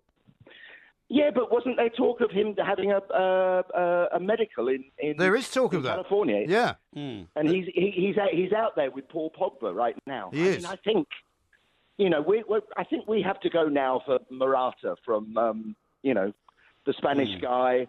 He's Conte's always loved him. And, there are plenty of strikers out there. There is a worry, though, isn't there, Steve? If say, Lukaku doesn't come to Chelsea, there are plenty of Chelsea fans, by the way, who think that that's very good news, that they've dodged a bullet because they think he's not that good. Yes. And outside of Lukaku, really, are there many strikers out there? Well, I don't know. I'm slightly more worried that we haven't done any signing, really, of any... Yeah. Well, I don't think you've lost this one, Steve, right? Now, I think position... No, I don't. I think the position Everton are in, they will not confirm a deal had been done today at £75 million. That, to me, could be an indication that the deal is in play, but the door is still open. And also, when Mr Abramovich wants something, he normally gets it. And I can't see Chelsea just taking a back seat on this. A lot of newspaper headlines tomorrow morning here in this country will be that Conte, your manager, is extremely upset that this has not gone Chelsea's way, and he will be putting the pressure on his people, and there are an awful lot of high-powered people at Chelsea to reignite the deal. And I don't think it's over yet. I don't think it's over yet. Okay.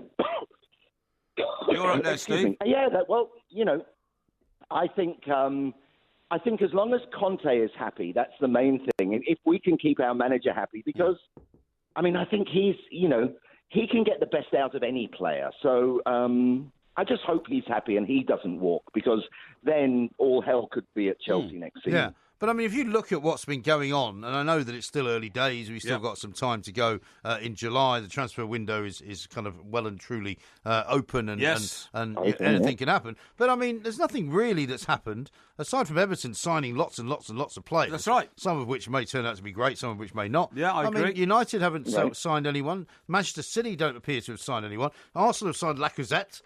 Which may or may not be turn out to be a good thing. Spurs haven't signed anyone. There's a lot of inaction, it seems to me. Well, yes, isn't it? It's a bit like a pack of cards, though, isn't it? A house of cards. Once one goes, then the whole thing will start. Then the merry-go-round will start. Yeah. It's great fun. When I was a kid, I don't remember anything about the transfer window being so as compelling as it is now. Well, there was no transfer window, Steve. In our day, when we were younger, the transfers just took place whenever you wanted to buy a player. For instance, Andy Cole, or Andrew Cole, as he became to be known, moved from Newcastle to Manchester United for 15... Manchester United, yeah. I think it was 15 million quid, wasn't it? I think it was October of a season when United got off to a bad start. You could, okay. When you were a big club and you had a bad start after 6 or 7 games, you went and bought the best striker. Right. So, in fact, the transfer window is a good thing, both for equality of once the season starts, and also it's good. It's good for you guys, you psychopathic journalists. like you're not in the world's biggest psychopathic industry. Exactly. You know what? I was listening to you guys saying that, and I was going, "Oh yeah, that's me." Oh, I'm afraid so. Yes, that is me. No, but also, if it's not you, you definitely know someone that you've worked with who is exactly like that, right? Of course you do. Oh yes, of course, because that's how things get done in the world. Exactly. Exactly. It's like, we were talking about this the other day. It's like, the great saying, and you'll have come across this, I'm sure, that success has many hands, failure has only one. That's right. And the speed with which people walk away from you when they think something's gone horribly wrong. That's right. Certainly in our business, I suspect in yours as well, is quite remarkable. Oh, my God. A hit record has many, many people taking responsibility for it. Yeah. And a record that's not a hit, no. Everyone says that wasn't my job. I had nothing to do with what went wrong there? Well, I suppose would be what somebody would say. Yeah. How did that possibly happen? Yeah. Incredible. Yeah. Now, what did you make of... I thought, just because we haven't spoken since Glastonbury was on, I have to say, myself and many other people here, I don't know if you saw Foo Fighters. thought the Foo Fighters were magnificent and possibly put rock and roll back at the top of the tree where it belongs. Oh, I hate to say this, because I was, as big a fan as I was of Nirvana. Yeah. I'm a bit Dave Grohled out, Are you? I have to say. But I thought they were... Well, yes, I'm glad you said that, Steve. I'm glad you said that, because I thought it was very average, and nobody else is accepting Rubbish. what I said. What I a thought load it was of very rubbish. No, and to get that endorsement from one of the world's great record producers means that I feel a bigger and better person, Steve. I'm telling you, such a BS artist. You and me, Mike Parry, both. I'm not the world's biggest Dave Grohl fan. When you compare the band that he was in before, Nirvana, I thought, were a fantastic band. Yes. But, Kurt Cobain lived it and he paid the price. That's the problem. I think, you can argue that some of our favourite music was done by people who lived it. Yeah. You look at Amy Winehouse, you look at Kurt Cobain, you look at Jimi Hendrix. Yeah. These are people who I'm afraid died for their art. Yes. On the other hand, but doesn't that make them stupid, Steve, rather than heroic? No, it means they gave their life. I'm asking they Steve. Gave their life. No. There is an argument that they were stupid, but Kurt Cobain against Dave Grohl, Amy Winehouse against perhaps Adele. Although Adele is great, but Amy Winehouse had that special thing that just made the hairs on the back of your neck stand up. Yeah, because you knew that she was in pain, and that pain somehow, it was fantastic. She really was and I just wish she was still around. I wish Kurt Cobain was still around. The Doors lead singer. What was his name? Yeah, what would you? He doesn't know his name. Of course I know his name. He's buried in Paris. Yeah, what's his name? What do you mean, what's his name? Well, tell me his name. Jim. Jim what? Jim. Jim what? Well, he was known as Jim, wasn't he? The Jim. Doors singer, Jim. Yeah. Unbelievable. Yeah. There's no depths to which Parry will not sink. Buried in Paris. I have to say, Steve. It's shocking. Absolutely shocking. Exactly. Yeah. Fantastic. Yeah, Fantastic. I mean, Well, Porky almost gave his life for journalism, but journalism wouldn't let him go. So he had to come back to life after 1/3 of his heart stopped working. 2/3 of it stopped working. And I'm very glad Mr. Parry is still with us. I'm that's really very kind of your you. shows at the moment. It's very kind of you. I feel wanted again. Your daytime and your nighttime shows. I have to say, because I'm living in a, it's just morning for me. I'm just waking up to a beautiful sunny morning here in Jakarta. Yeah, lovely. And I'm looking at my swimming pool as we speak. Yeah. Is it your swimming pool? Is it yours or is it a communal? Don't be ridiculous. No, it's my swimming pool in my. Same bloody what you're talking to. Yeah, I know, that's great. No, I just wondered whether you lived in one of these. Why would you live in some kind of, let's all get in the pool together? No, I wouldn't think so. No, that's excellent. With your mate. Did you hear that story of his mate that liked to take underwater pictures of women swimming? I mean, unbelievable. I've never heard anything like it. I know. Very strange. Very strange chap. Anyway, listen, we better let you go, Steve. We'll talk to you before the end of Wimbledon, because I know you've got your eye on Andy Murray. And perhaps Yeah, Andy Murray is probably the greatest British sportsman who's ever lived. And I'll just leave that one with you. I think he's genius. Why. All right. I totally agree with you there. Well, listen, we'll leave that one hanging in the air, Steve. Yeah. As ever, thank you very much indeed for talking to us. Yeah. We'll talk to you maybe next week, because Wimbledon will be a lot closer to the end by then. Steve Lillywhite there, record producer, Chelsea fan, and a man who says he thinks Andy Murray's the greatest British sportsman of all time. I think he ranks as one of them, definitely. You don't even like Andy Murray. I love Andy Murray. You are being He's as a winner. duplicitous as I've ever seen you tonight. He's a winner, and I love winners. Really? Yeah. Now, I've got an amazing story to tell you coming up next. But we can't do it now, because we've got to stop for a moment, because, time is of the essence and all that. Yes. We'll ask Porky coming up very shortly. If you haven't done it yet, by all means, send us a question that you need answering, because Porky is here to help. This is TalkSport. The Two Mics, simulcast across the UK on TalkSport and Talk Radio.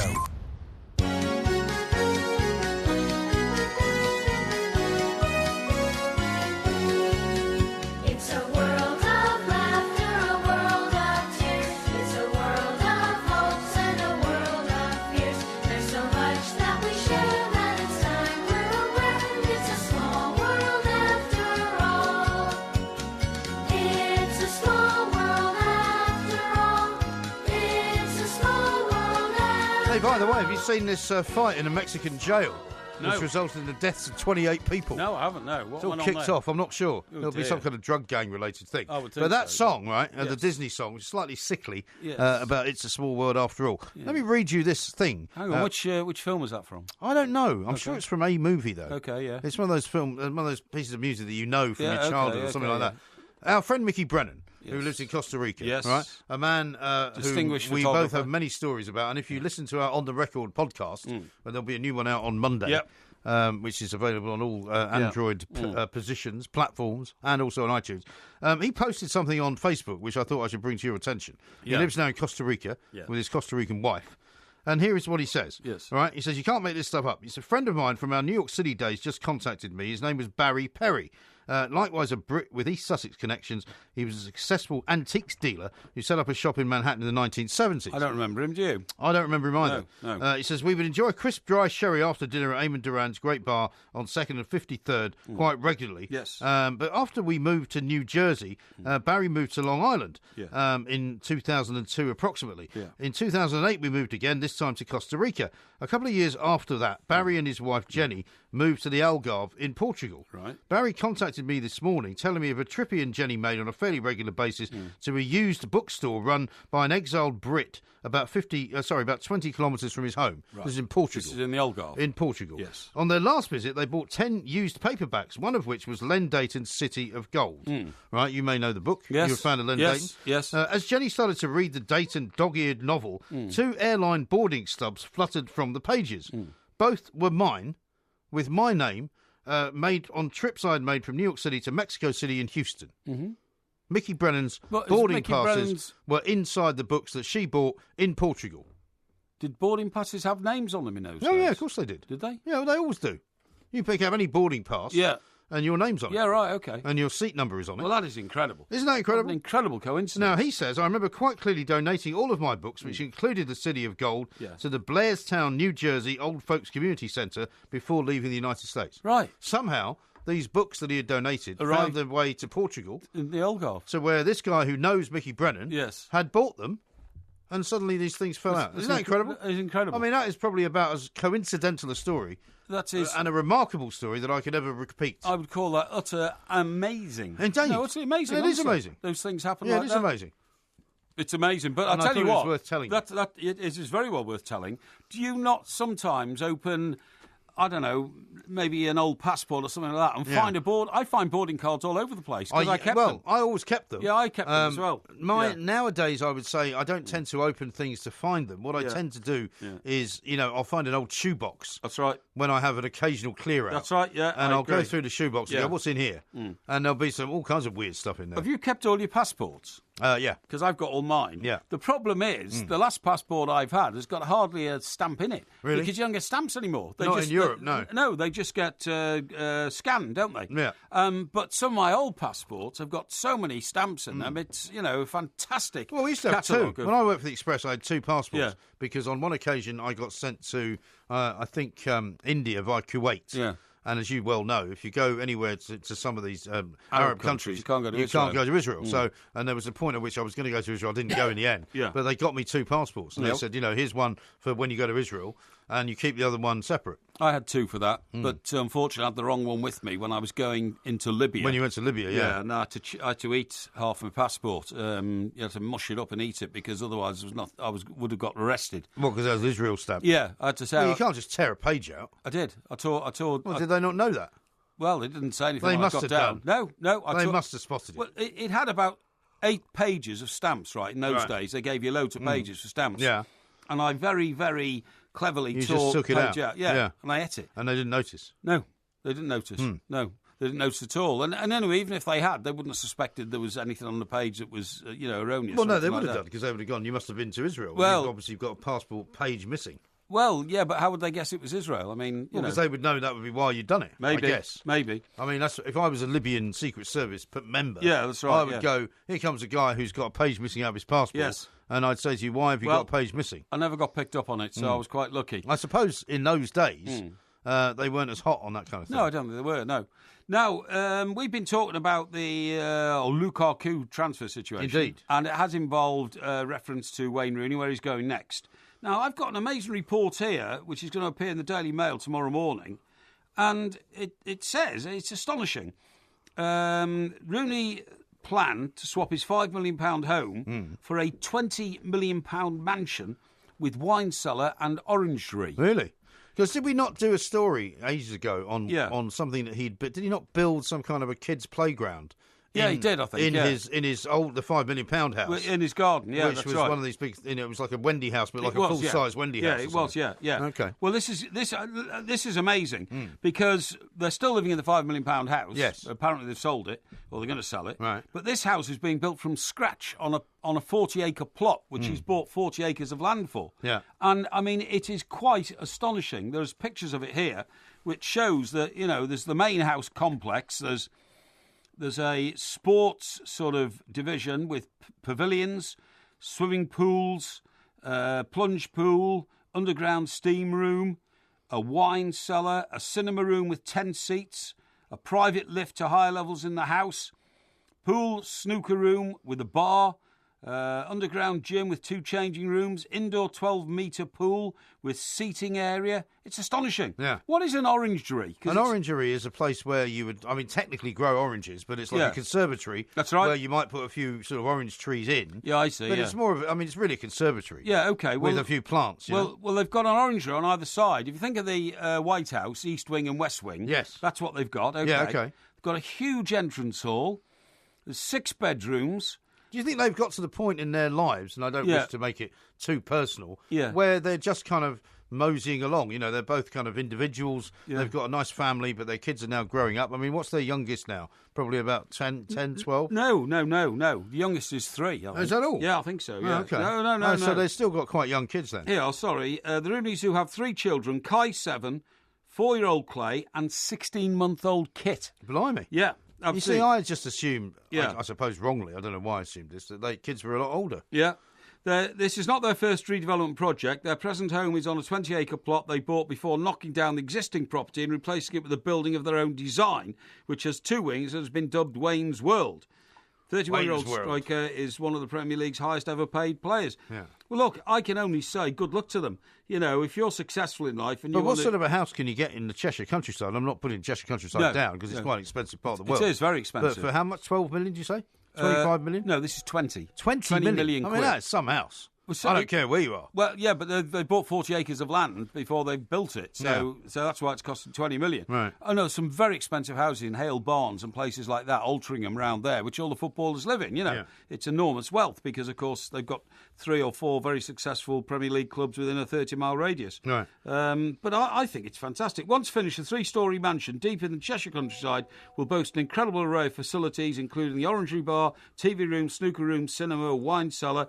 Ground floor also has a huge indoor swimming pool surrounded by a glass pavilion and a jacuzzi, plunge pool and steam room. Very nice. Why don't you get a house like that? I mean, I know not that big, but No, you should have something a bit more lavish than what you have, shouldn't you? I should actually. I think you're right. But I mean, you can afford it. I don't mean to say no. in a bad way. I've always thought about maybe centralising, property ownership and making it like a proper penthouse. Better still, why don't you buy me a house on like that? 2 or 3 floors? You know what I mean? Eh? Why don't you buy me a house like that? Better still. Why would I want to do that for? Well, because I can then have a nice life. I can enjoy the orangery. But you've made my life a misery for many years. Why would I want to repay you by giving you a nice life? Because it keep me out of the way. Keep you out of the way. A snooker room. Yeah. A little bit of swimming pool. Yeah. Kids would love it. Yeah. Uncle Mike could come and visit every now and again. It'd be lovely. Can I something to do with all that money you've got. May I just say, dream on. I think it's a perfect way to end the perfect friendship. Oh, yeah, absolutely. Don't you think? No. No? No. No, okay. No way. Fair enough. No way, Jose. This is Talk Sport. We are the 2 Mikes. Coming up, you won't want to miss this. Ask Porky. This is a man who can answer any dilemma, any problem, any scenario that you can throw at him. You need to do it now. You need to tweet us at the 2 Mikes. Hashtag it Ask Porky. This is Talk Sport. The sun goes down like a bad, bad dream. You end up tight, gotta let off steam. They say they can break you again and again. If life is a radio, turn up to 10. These are crazy, crazy, crazy, crazy nights. This is Talk Sport. We are the 2 Mikes. We've got loads more coming up. It is, of course, the end of the week already for some people. Yes. Although for us, it's only day 2 of the week because we only started yesterday. Well, and so we've already got another Friday show to do later on I don't tonight. kind of look at it that way, you see. I look at the week life, ending and starting. No, I look at life as a constant my life is really like, one of those Rolex things that, not a Rolex watch. Rolex watch? A Rolodex, was it? You have all the numbers in. Well, yeah, that was it was like a sort of a movable feast of contacts. What was it called? Well, a Rolodex. A Rolodex, You're thinking of a Rolodex that goes around. Yeah, that's right, yeah. Well, that's my life is like a Rolodex. Yeah. I'm surprised nobody's written that song. My life is like a Rolodex. That's right, yeah. It's not easy to rhyme and as you it with turn that, is it? my life around, it's just one white card after another, but there's no day or time on those cards. So you're saying there's no beginning and there's no end? No beginning and no end. No beginning and no end to my life. I don't regard Monday as the start of the week or Sunday. I don't regard Friday or Saturday at the end of the week. Okay. Life is just a... But do you not need punctuation in your life? Some punctuation. You need some punctuation. Otherwise, you can't just have it going on and on and on. No, and but on you can have a bladderisation session. You can go to a football match. You can watch a particularly thrilling film or were there not on some? TV. I don't know whether you were affected by this, but were there not some football fixtures that were released yesterday? Yes, Premier League wise. Yes, were Everton involved in any of those? Well, I'm trying to check them out actually because I haven't actually caught up on them. Because I was listening to Hawksby and Jacobs yesterday, and they were talking about how difficult it is for some fans, particularly there was a 1:30. I think kick-off on a Saturday for Newcastle against Spurs at St James Park. And Andy Jacobs was saying quite obviously, quite rightly, he said obviously that's tricky for Spurs fans to get there in time for that. There was another Monday night game, which was West Ham hosting Huddersfield. And he said, well, Huddersfield fans are just not going to be able to get to that because, in the East End of London on a Monday night, how, what are the chances of getting back to Huddersfield? Do you know what I mean? And he was saying, there's a bit of thought needs to be put into these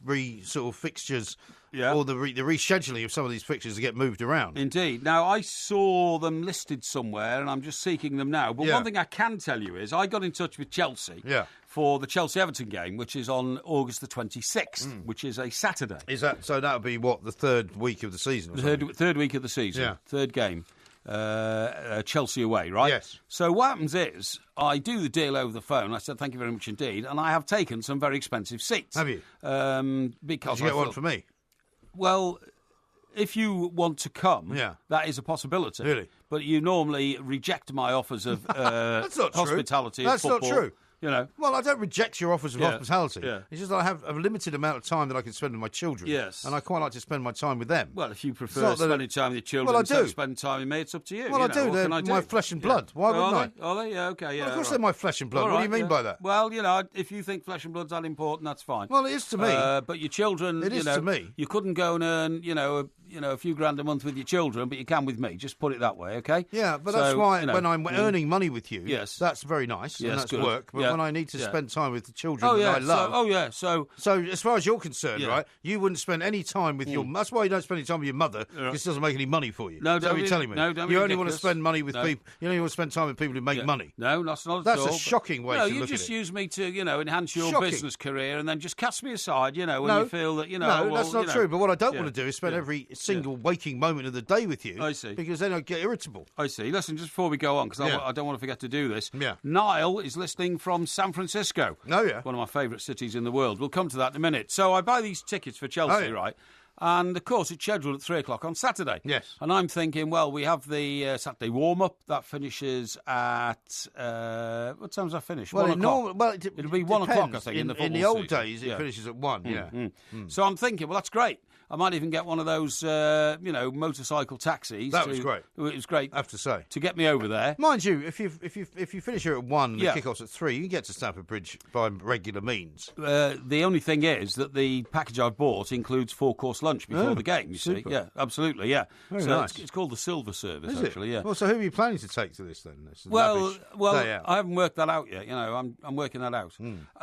Anyway, so... Then I'm thinking, well, that's great, that would work out. Get over there for 1:30, plenty of time, no problem at all. Yeah. Then, right at the end of the negotiation, and then, the credit card number's gone over and all that, the chap says to me, which I should have thought anyway, he says, of course, Mr. Parry, you do realise this game will probably be played on a Sunday. And I said, oh, why? He said, well, don't you expect Everton to get through the preliminary round of the UEFA Cup?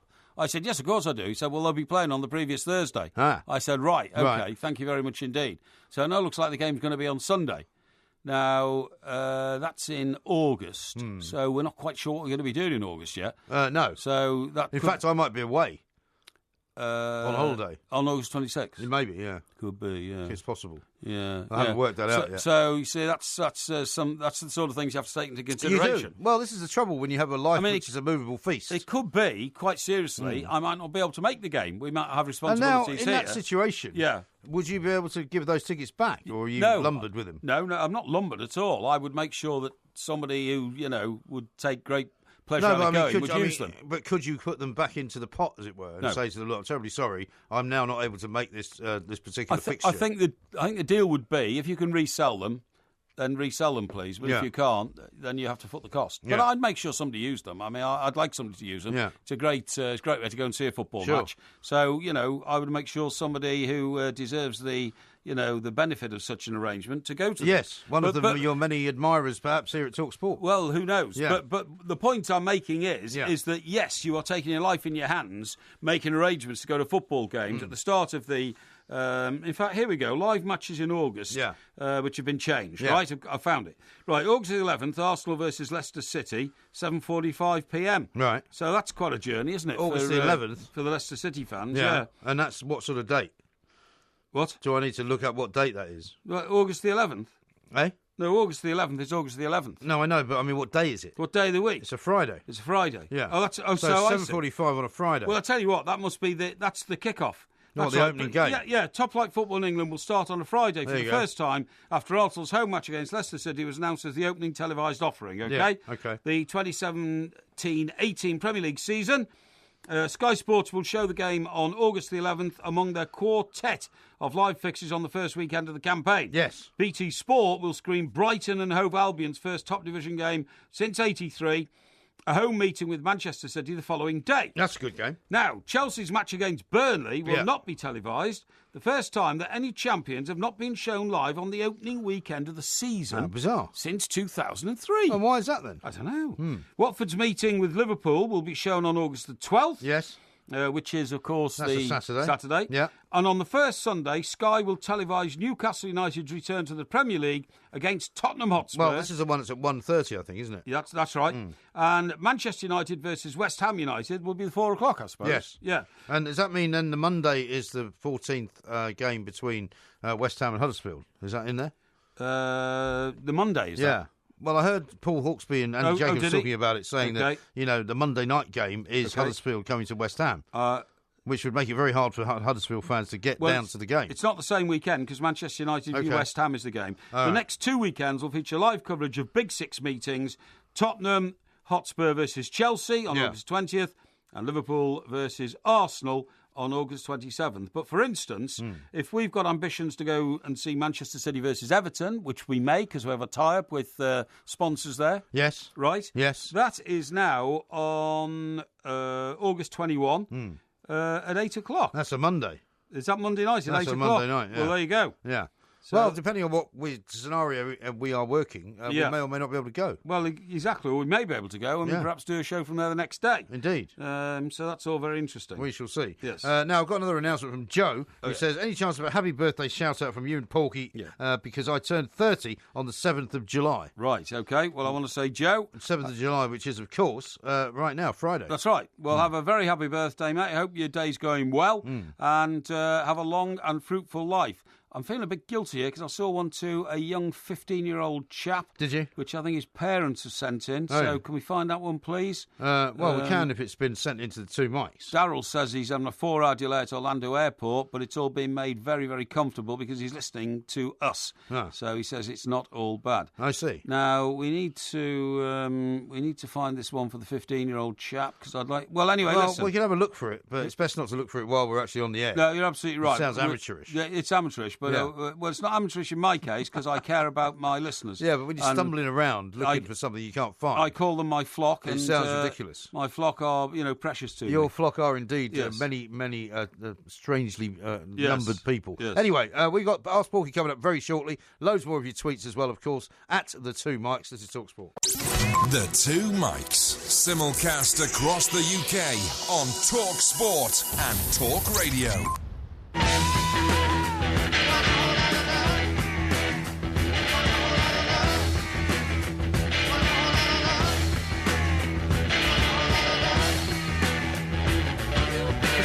Sport, we are the two Mikes. William says, can't you get David Icke on your show? What a conversation that would be, Porky and Ike on the phone. Yeah. Well, David Icke's a nutter. I don't want to get him on Well, the that's show. a bit unfair. He's got a different perspective on life. No, but he I hasn't. think it's very unfair to call him a nutter. No, I don't think it's at all unfair. This is a guy who completely and utterly, shall we say, preys on the sort of idiocy of the normal flock of people I don't that think you he would does. say. Talks about conspiracy theories. Here's a guy, here's a guy who says that he thinks that the royal family are actually reptiles. Right? Talks about absolute and utter cobblers. Talks about conspiracy theories that people fall for, which are not helpful to their mental capacity and their mental state. And he rips them off and he makes a lot of money out of it. Yeah, well, I'd never take the mickey out of anybody else having an alternative theory in life to me. I Is really that right? wouldn't. No. Really? Even So if you're they a do supporter of David Icke, are you? No, I'm not a supporter of David Icke at all, and I think some of his theories are mad. But I, must protect his right to, to have those theories and explain them in life without being roundly mocked by people like yourself. I see. Nobody really knows all the secrets of life.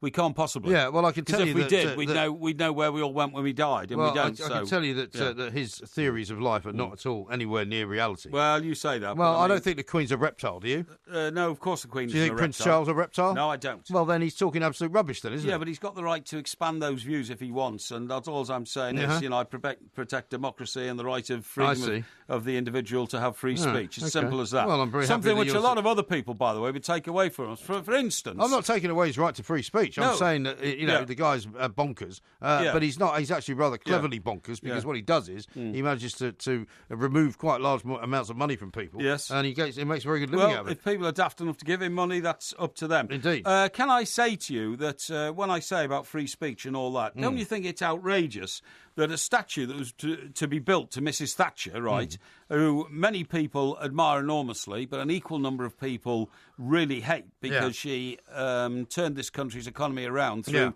pretty brutal economic methods, okay? And some said she went too far and she ruined communities like mining communities and all that kind of stuff, okay? Nevertheless, she's a very significant politician in the life of this country and a legendary Prime Minister. But the idea of giving her a statue in Westminster Square has been put on hold because they fear it would be attacked by left-wing insurgents who would probably vandalise it and maybe even pull it down. I was surprised they haven't attacked the Winston Churchill statue, to be honest. Well, and they do all the time. They have green, done. They put green. They did put a mohawk on it, didn't they? On all that kind of stuff. stuff. At one point, but that was during one of the riots. That they had. But plans for a statue of Margaret Thatcher outside the Commons have been blocked amid fears it could be vandalised. Campaigners had hoped to install a 10-foot bronze of Britain's first woman Prime Minister in Parliament Square, but a formal objection has been lodged by the Royal Parks Quango, which owns the land on which it would have been erected. Officials say they would knock back the proposal because the £300,000 statue has not received support of Barrister Thatcher's family. It emerged last night. A residents' association objected on the grounds that the former Tory leader was controversial enough to risk vandalism. Yes. Now, the trouble is, this is how people shut down, opinion. Exactly. Is they go, well, we can't do that because if you do that, there'll be a riot. That's right. And you go, so therefore we can't do anything anymore in case somebody decides they're going to complain and there's going to be a riot. Yeah, outrageous. But you see, this is what I object to in this country, that, the Tories aggrandised themselves once as the nasty party. Yeah. You know? In fact, it came from the current Prime Minister, Theresa May, when she was, addressing the Tory party. We don't want to be the nasty party anymore. The nasty party and all that kind of stuff. She is hopeless, though, isn't she? Well, I totally agree. She's totally hopeless. And powerless, I think, at the moment. Well, as as soon as she shuffles off, the better. Yeah, I totally agree with that. I totally agree, because the confidence factor seems to have gone. Hopeless. However, even though the Tories don't want to be nasty party anymore, the right-wing mob in this country, if you call them mob, they don't go parading around in huge numbers and attacking the freedoms of other people. Not really. But the left. Well, that depends on who you talk to, of course, because, Yeah. there are those who would say that the Conservative Party have attacked the freedoms of ordinary people over the course of the last 20 years, and they've done it quite successfully. I don't agree with them, but that's what some people would argue. Yeah, but that was within the parliamentary framework. What I'm saying is taking to the streets and attacking statues is not something that something you see landowners from Wiltshire doing when they object to land taxes. Jacob Rees-Mogg and his 6 kids are not going to be out there on the picket line, are they? No, he called his 6th child Sixtus. Yeah, I know. Yeah, unbelievable. Christopher was in there as well, as a name. Yes, it was, 6 names. But you know what I mean? There's plenty of statues around this country of Clem Attlee and the great Welsh politicians. I think there's one of Neil Iron Kinnock. Bevan. An Iron Bevan. Yeah, I hope you're not going to say the great Welsh politician, Neil Kinnock. I think there is one of Neil Kinnock somewhere. But I bet you there's another problem, right? Yeah. And this is even more ridiculous in a way. I bet you nobody would ever want to put up a statue of Tony Blair. You know, I'm a great supporter of Tony Blair, and I get so much ridicule for that. There is nobody in the world that actually supports Tony Blair as a great politician. No, and in fact, I think I mentioned this to you the other night, and I put it out as this guy being plank of the week. It was a piece I read on Vice, I think it was, this week, who tried to make a citizen's arrest of Tony Blair while he was out having dinner in Shoreditch. That's right. And this guy was working in a bar in Shoreditch, and because he was one of these right-on types, he's like, I immediately decided that it was my responsibility, to arrest the former Prime Minister for crimes against humanity. Yeah, that's right, Because I've been urged to make a citizen's arrest by, amongst others, George Galloway, who does a show here on Talk Radio. Yes, exactly. Who's always saying,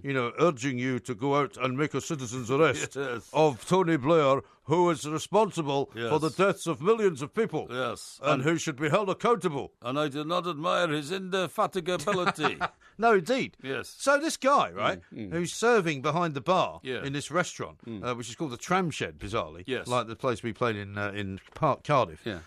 He said, I got a bit nervous, he said, because his security detail were downstairs at the bar, and I thought they might have overheard me saying, I'm going to make a citizen's arrest. He goes upstairs, right, stands over Tony Blair, puts his hand on his shoulder, and he recounts this story quite sensibly. When did this take place? Last week, I think. Oh, yeah. And he puts his hand on his shoulder and says, Mr. Blair, I am arresting you on the grounds that you are a war criminal. Would you please accompany me to the police station? To which Blair, of course, goes, what? What are you talking about? And then get involved in some conversation where Blair says, look, I think you should be a bit more worried about Libya, actually. And at one point says to him, well, don't you think we should have removed Saddam Hussein, who was actually... but he's having dinner with 7 or 8 people, right? And eventually, this guy, because he wouldn't go away... he said, I noticed that one of Tony's sons, I think, went off to get, I think it might have been Ewan, went off to get the security detail. And as he saw them coming back up the stairs, this guy then writes in this piece, I've had a couple of run-ins with the police in the past, and of course they're not the kind of people that I get along with. So I scarpered. And he ran off and quit his job, and is never going back. So this guy's just a troublemaker. So he's a troublemaker, a plank. And unfortunately, I'm not blaming George Galloway, but people listen to that kind of rhetoric, and they think, oh, this is a good idea. I'll go and arrest the former Prime Minister. Yeah, exactly. What a load of rubbish. Yeah, half-bakes, I'm afraid. Absolutely. But the world is full of them. Now, I found the 15-year-old you were talking about earlier. Oh, excellent. And it's from Fenners, who sent this in. He said, could you please wish our son, Jack Fennick, a happy 15th birthday tomorrow, which is tomorrow the 8th, but I suppose we can do it today. Yes, we can. He's a massive fan, and he lives in Perth, Western Australia. Right, Perth, Western Australia. His name is Jack. And his name's Jack. Yes. Jack, have a fantastic 15th birthday, my son, tomorrow. Have a great weekend. Get out and about with your mates. Perth's a wonderful place to be.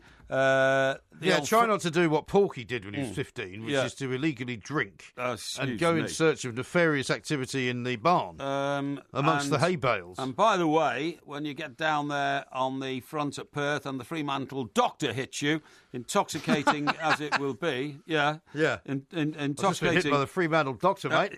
As it will be, you can supplement it with some grog, which is all they're doing in Perth. You know, Perth is the most remote major city in the world. Is that right? Yeah, it's 1,000 miles. In the sense that it's 1,000 miles from anywhere else. Exactly. And a lot of people who've tried to get out of Perth by road have found themselves to be in a lot of trouble if they didn't get it right. You've got to see that movie, Wolf Creek. Wolf Creek? Yeah. Where's that? Well, Wolf Creek is a film made in Australia about some students who wanted to make their way from Perth over to Sydney.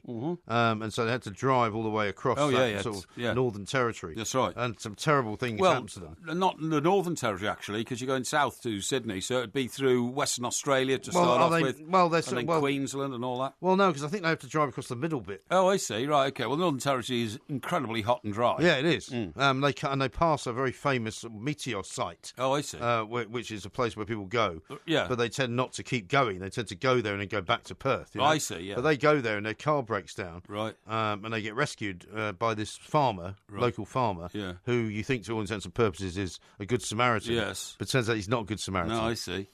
And he tortures them. Oh, no. That's terrible. It's the most frightening film I've ever seen. Oh, really? Yeah. Yeah, because there was a very famous... it's supposed to be a true story. Oh, is it? Yeah. Oh, right. There's a very famous real-life story about the girl whose boyfriend disappeared altogether on that road. Do you remember? And they thought that she was to blame for it. Yeah, well, for a long time she was under suspicion herself. And it What was his name again? Tony somebody, was it? No, Peter. Peter, that's right. Peter somebody. Yeah. Karansky or something like that. that. It was something a sort like of a sort of Italian-sounding The name. most strangest case, she reckons they pulled up into a lay-by. She reckons a stranger, a weird pulled up guy behind appeared them, from nowhere, in a car behind them, came in, attacked her, and she never saw her boyfriend again. It wasn't known if he ran off into the bush and died, under the hot sun and still lying out there, or whether this guy massacred him or whatever. Very strange case. Horrible. Anyway, now, Steve the cabbie says this. Can Porky do a shout-out to my customers, Michael and Linda Warren, as I'm making them listen on the way to the airport? Oh, really? He doesn't say where they're going. Michael and Linda Warren, Yeah. I want to say to you, you are fine customers. And your driver is a fine man. And you are all fine people for listening to us. It'll improve your life. Indeed. Okay. Now then, did you know that in your part of the world, the coast, which Sussex coast, yes. Yeah, stretches into Kent, doesn't it? It does. Do you know, have you ever seen people actually fighting each other with kites? What? Kite fighting is becoming more and more popular on the south coast. Really? Yeah. Is this like the kite runner? No, people put up kites, but then they put razor blades on their lead so it cuts the cord of the other kites. That sounds like the kind of thing they do in your neck of the woods. Well, crime capital definitely of Britain. not. Gosport. In one instance, a razor-sharp cord is believed to have become wrapped around a helicopter that was flying at between 1,000 and 1,500 feet over Kent. Really? And another involved a kite that collided with a light aircraft at 720 feet. No. It's believed that the rise in the popularity of kite fighting Yeah. is linked to immigration from other countries, such as Afghanistan and Well, Pakistan. this is what I was saying. The Kite Runner, which is an Afghan story. Is it? Very successful book. Right. Very successful movie. I think it's now a stage play. Yeah. And it's all about how there was this kind of fanaticism around kite Kites. flying. Right, okay. But I don't think it was kite fighting. Yeah. But Yeah, it says here, in countries such as Afghanistan and Pakistan, the pastime of kite fighting is very popular despite being banned in some areas for fear of injury. Really? Those who engage in such fighting use lines coated in an abrasive mixture of glue and finely crushed glass, Blimey. which they use to damage and sever the kites flown by their rivals. Goodness gracious. The activity is not banned in Britain because the CAA have so recently come across it.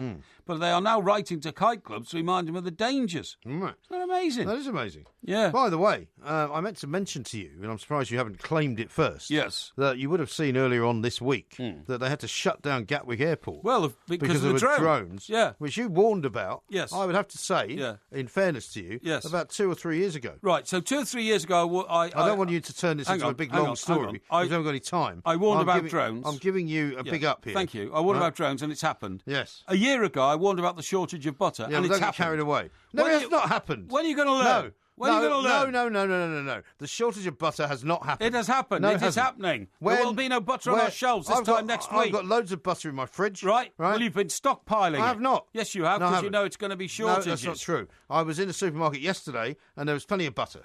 No problem at all. The world is starting to listen to the Porkmeister. No, you see, this is where you go wrong. I give you a nice little compliment and you take it to the nth degree and go mad. Not at all. Coming up next, though, is Ask Porky. Yes. This is TalkSport. Yes. I need somebody help, not just anybody help. You know I need someone help. When I was younger, so much younger than today, I never needed anybody's help in any way. But now these days are gone and I'm not This is so TalkSport, and that song means only one thing. This is, of course, the time for Ask Porky. Yep. We've got, as ever, a load of questions covering a great many different subjects, some sporty, some not so sporty. We're going to kick them off with one that came in from Craig, who's an Arsenal fan. He's a Gooner, he says, in Windsor. And here it goes. I have a question for Ask Porky. Who does Porky think will score more goals in the Premier League next season? Lacazette or Lukaku? Depends who Lukaku is playing for. If he's playing for Manchester United, maybe Jose will take the shackles off because they didn't have a good scoring record last season. If he plays for Chelsea, he will score more goals than Monsieur Lacazette. You think that's going to be the case? Yes. Could you ask Porky, says Steve the cabbie, after the loss of my beloved dog Coco, do you think I should get another dog? Your advice is appreciated. This is a terrible story where his dog actually was poisoned. Yes, I know. While he was out and about. It was absolutely horrible. Horrible, and I'm aware of the story. I'd get another dog immediately, to be honest. I mean, dogs bring so much heartache when things go wrong, but so much love when they're not. It's unconditional love.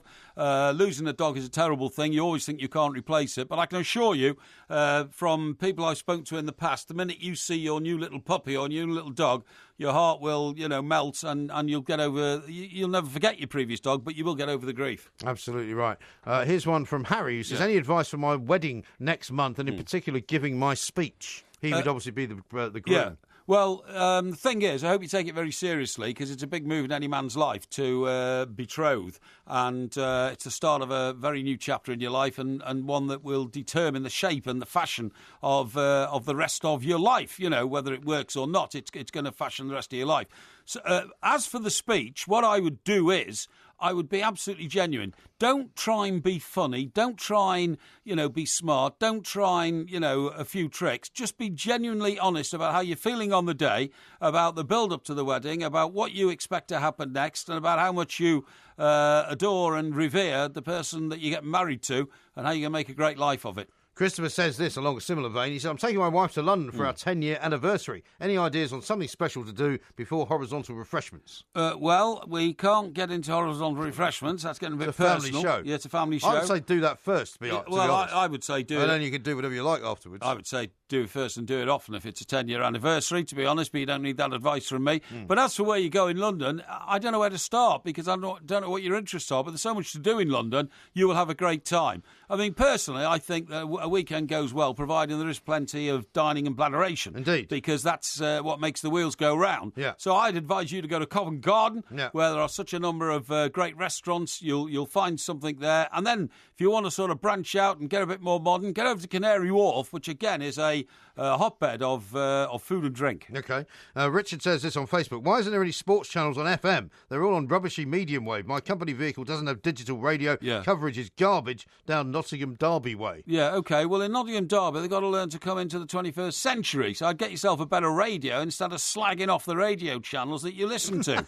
Thank you. Well, I mean, there is a problem in this country with reception. Well, you've got to admit. Well, what can we do about that? Well, we run a radio station. Well, not you and I personally. I know, but we're not the radio authority. But he's entitled to make a complaint. You're entitled to make a complaint. It is noted. Thank you. OK. How about this one from Brunton? Over the past few months, I've found that I'm agreeing with Porky a lot more. Does this mean I'm growing old? No, I think you'll find, as I said just before this feature came on, I predicted the shortage of butter. It's happened. I predicted that... what else did I predict? I've forgotten now. You predicted the drone problem. The drone problem, that's happened. I'm now predicting the chaos that's going to beset the world with so-called electric cars. It will happen. Stick with my prophecies. How about this one from Matt? Do you think Aaron Lennon is ready to think about football again? I'm not sure what the situation is with Aaron Lennon. Well, it's a sad one. Boy suffered from depression at Everton and went off for treatment. So I can't answer the question. All I can say is I very much hope so, and that the thoughts of many thousands of Evertonians and, in fact, football fans will be with him, wishing him a speedy recovery. OK. Here's one from Sean. Interesting question. What do you know about the abandoned North and South Brother Islands in New York's East River? I know nothing about them. The island I do know about in New York's, in New York, is Ellis Island. And Ellis Island, of course, has a magical history of being the staging post and almost the sorting shed for immigration over the period of 100 years up until the early part of the 20th century. Indeed. There's lots of other islands. There's Governor's Island. It used to have a little mini golf course on it. I used to go there with Dick Oliver. Exactly. And there's Randall's Island, I think Randall's Island, and the island that the cartoonist lived on, which was... Roosevelt Island? Roosevelt Island, that's it, yeah. And there's one where the penitentiary's on as well, isn't there? The penitentiary? Rikers Island. Yeah. I don't know about the brothers, though. P.S. says this, Dear Porky, I do miss the Porky sermon, so until it returns, please can you say who is the biblical character you most identify with? The biblical character I most identify with has to be Jesus Christ, because, of course, he was the central figure, and being a central figure is something I know quite a lot about, and the responsibilities that brings. I have a lot of admiration for the man. OK. How about this from Paul? Do you think students that voted twice in the election should be jailed, if proven? Well, I only became aware of this about 10 days ago when somebody showed me a report that students were voting at home when they live with their parents. Well, because they've got two possibilities of being registered, which is legal. You can be registered in two different places. Yeah, but you can't vote in two places, and that seems to have happened. Now, I could do that because I have a voting card in Gosport and a voting card in Stockbroker Belt, but of course you don't vote twice. So the answer to your question, it was a criminal offence and it should be investigated, and if they're found guilty of doing it, the appropriate punishment must be imposed upon them. OK. Here's one from Gareth. Porky, what is your greatest weakness? My greatest weakness is my generosity to my fellow man. I'm very happy to get involved in... I don't know what you're laughing at. I'm very happy to get involved in generosity to my fellow man. Yes. But I often find that reciprocally, it doesn't always come back to me. No, quite. And now, here's a football-related one from Kelly. If you could make a footballer, whose parts would you use? Now, you might want to write this down because you might want to collate a particular individual. Don't worry, it's in my head. All right, first one is the head, the left foot, the right foot, dribbling capacity, passing and vision. Yeah, well, the head would have to be Dixie Dean. The dribbling ability would be Alan Ball. Right foot and left foot. The greatest left foot, I think, was Kevin Sheedy. Greatest right foot would be perhaps Paul Gascoigne. He used to score great free kicks with it. And the other one is, that's it, yeah. OK. Yeah, let's go on. Here's one from Willie, who says, if Porky suddenly got hitched to a future Mrs. Parry and she asked him to sign a prenuptial agreement, would he? Well, it's more likely that I would ask her, to be honest, because I think that some of the settlements you've seen in recent marital disputes have just been enormously ridiculous. I mean, you're talking about settlements in some cases of hundreds of millions of dollars, hundreds of millions of pounds. Well, that's completely wrong. I don't think a prenuptial agreement should be something extraordinary. I think it should come with every marriage. So that you both know what you're going to get out of it if it fails. Yeah, but unfortunately some prenuptial agreements are not within the law, so the law actually supersedes the agreement. No, I'm saying that the whole idea of marriage should now come with a prenuptial agreement rider to it. It should be imposed upon the marriage ceremony. OK.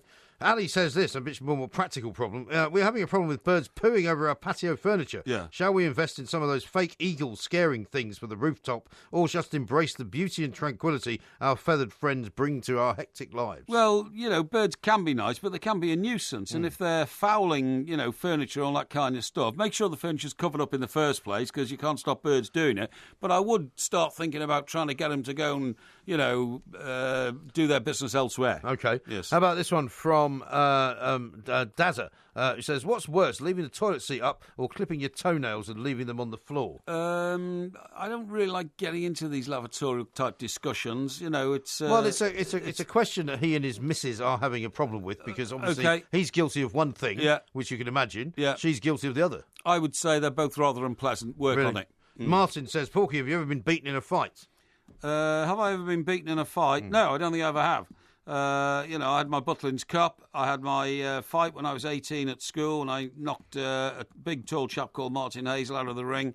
No, I've never lost a fight. OK. Here's one from Simon. Mike, I've got a Crystal Palace running top, but I haven't worn it because of the inevitable abuse. Am I letting my team down? Yeah, you are letting your team down. Who's he getting abuse from? Well, I've no idea. I don't know where you live. If you live in South London, there's plenty of Crystal Palace fans around there. However, if you live in Brighton, newly promoted Brighton, and you start running around with Crystal Palace shirt up and down the beach on Brighton, they're your arch enemies. You deserve to be thrown in the sea. And finally, last question. There's loads up more that we haven't been able to get to. Stephen says, what business or investment would Porky or you, Mr. Graham, start with £40,000? I need ideas. £40,000 these days, start with an investment. Well, it'd have to be something electronic, because that's what people do now. Some kind of start-up business? Some kind of start-up business, something like that, I don't know. Or maybe I would start an agency to place nurses in hospitals because that is incredibly profitable. So you can make a profit out of the NHS? Yeah, because the NHS has so much money, I mean billions and billions of pounds, that people set up all sorts of supply agencies to supply hospitals with workers because they're frankly too inefficient and incompetent, the pen pushers in those hospitals, to organise it properly. That's what puts pressure on the real coalface workers in the NHS, the doctors, the nurses, and the ancillary staff. OK. That was Ask Porky. We'll do another one same time next week. Sorry if we didn't get to one of yours, but do keep sending them in. We will endeavour to give you all an answer at some point or other. Indeed. The Two Mikes, simulcast across the UK on Talk Sport and Talk Radio. Today you and I are not the same. You say you like the sun, I like the rain. So before we go, do it all again. You better catch your own train. This is Talk Sport. We are the Two Mikes. The Porky Quiz. Many of you are asking, where's the Porky Quiz? Because normally we would do it on a Thursday going to Friday morning. But in fact, we're going to do it tonight. We're doing a special show from 7 till 10 in the evening. And it will be on Wimbledon. Friday. And it will be on Wimbledon because we're right in the middle of Wimbledon fortnight, aren't we? Right in the middle of Wimbledon. Now, a couple of people have said, including Ben, so I should give him the credit for it. Peter Falconio is the name you're looking for. That's it. Thank you very much. The guy in Australia. And a couple of people said that Wolf Creek is the real case was in fact, hang on, what does it say? Wolf Creek was Broome to Sydney. Peter Falconio was the real case near Alice Springs. I drove from Perth to Sydney in 4.5 days, Christmas of 03. Wow. And that's Matthew saying that. 4.5 days. He's still there. Crikey. Well, wow. I mean, it's a massive country, isn't it? Yeah, it is, yeah. And I mean, that would probably be more or less non-stop. Wouldn't it? Well, yeah, I suppose it must be. There's nothing else to do. I mean, there aren't many staging posts which you can go to. You know, you certainly wouldn't find yourself in some luxurious resort with a swimming pool or something like that. No. So I think the best thing to do is just keep on driving. It makes me wonder what sort of vehicle you need to drive 4.5 days in searing heat across Australia. It doesn't break down. Hopefully you just have a car that had air conditioning. Yeah. And this was where these kids, because they bought a cheap car, they didn't have much money. Right. And, you know, the whole story of what happens in Wolf Creek is, did the car break down or did this guy deliberately make sure that it broke down? Yeah, I see. So that he could rescue them. I see. But, you know, you buy an old Heap if you're a kid. Yes, right. And, you know, you have no way of knowing if it's going to make its way all the way across. No, exactly. Well, it's going to go... We'll see what we haven't discussed tonight. Is my meeting earlier with the lovely Sandra Lee. Right, well, tell me all about it, please. In town, and she sent you her best because I said, thank you very much. Give it up for Porky to get into town because it's very busy. Yes. Lots going on. Yes. And they're here to celebrate her husband's parents' 60th wedding anniversary. Good God. Isn't that an amazing milestone? That's an amazing milestone. For somebody to be married for 60 years. They must be in their 80s. It's quite extraordinary. I think they are. Yeah, they must be. Well, it must be. Well, minimum. The earliest they could have got married at 22 or 23 or something like that. Well, they could have got married at 18, I suppose. Yeah, I suppose they could have got married at 18. But nevertheless, I mean, it's quite a milestone, isn't it? Yeah, it's But I'll tell you where I met them, which was amazing. A place I'd never been, just off the St James's and round the back of the Ritz Hotel. Right. And round the back of some very, very nice parts of London. Yes. A place called the Royal Overseas League. League. Have you ever come across it? No, I've not. It's one of these clubs that you never know exist in London until you go there. Right. And there's a plaque outside, and there's a bunch of Rolls Royces and know Mercedes limos and things. And it's basically run by the Commonwealth. Yes. And so I'm not sure where it gets its funding from, but it's for anyone who, and the plaque outside says it's in recognition of all the people who fought and died for the Commonwealth in the world wars that we've had. Right, you know. okay. And so when I walked in, there was lots of Australians there, very nice bar, a little garden which leads right onto Green Park, a secret gate that you could go in and out of. Yes. Oh, it's just a wonderful place. Yeah. Felt very pleasantly at home there. And you can join it as a club, and it's not that expensive. That's right. And they have rooms as well. A bit like the University Club in New York. A little bit like that, yeah. But you could only join that if you were, in fact, a member of the sort of Ivy League. That's right. And you'd been to either Harvard or Yale or something like that, or Princeton. Or Princeton, that's right. Or that was possibly, the one, or possibly one of the other ones, you know. Yeah. But this one, you can join it if you have a connection with the British Empire. Okay. As such, and also if you have some kind of foreign affiliation. Okay. So it tends to be. So you'd have to be somebody that maybe had a foreign residence. Well, couldn't I take my father's Second World War medals along and say, No. right, I want to join? No. Why not? Because you would need to have some kind of foreign, scenario. What are you talking about, foreign scenario? Well, what Sandra said to me was Yeah. I would qualify because of my sister who lives in America. Because I could say, well, of course, I have... family abroad, therefore I need to be a member of this club while I'm in London. Surely I could join by saying, No, you wouldn't get in. As my father contributed to regaining Europe from the Nazis. They might actually ask for more proof than I've asked for. Why? Rather than just you BSing the story and telling me all this rubbish that may or may not be true. I could take my father's medals along. Well, you could do. This is the, this but is if he's anything like you, D-Day he medal. just nicked them from somebody. This was the Italian medal. But he probably nicked them from someone. I don't know, ridiculous. I didn't nick him from someone. No, I'm saying he would have nicked them from someone. Don't be ridiculous. That's the sort of thing you would have done. Rubbish. World War hero. Yeah. World War II hero. Well, give it a go. But I bet you they won't let you in. Now then, I'll tell you they might let in Dick Turpin, right? Great story about Dick Turpin. Turpin's a highwayman. Yeah, well, he is, yeah. Why would they let him into the... Well, he's famous, isn't he? But the Royal Overseas Club. Guess what's happening here, right? I don't know. For like decades, right, or perhaps longer, all these Dick Turpin fans from all around the world, the notorious highwayman. I'm the dandy highwayman. I'm the dandy highwayman. We're going up to York and paying homage to old Dick at his resting place. Is that where he was from?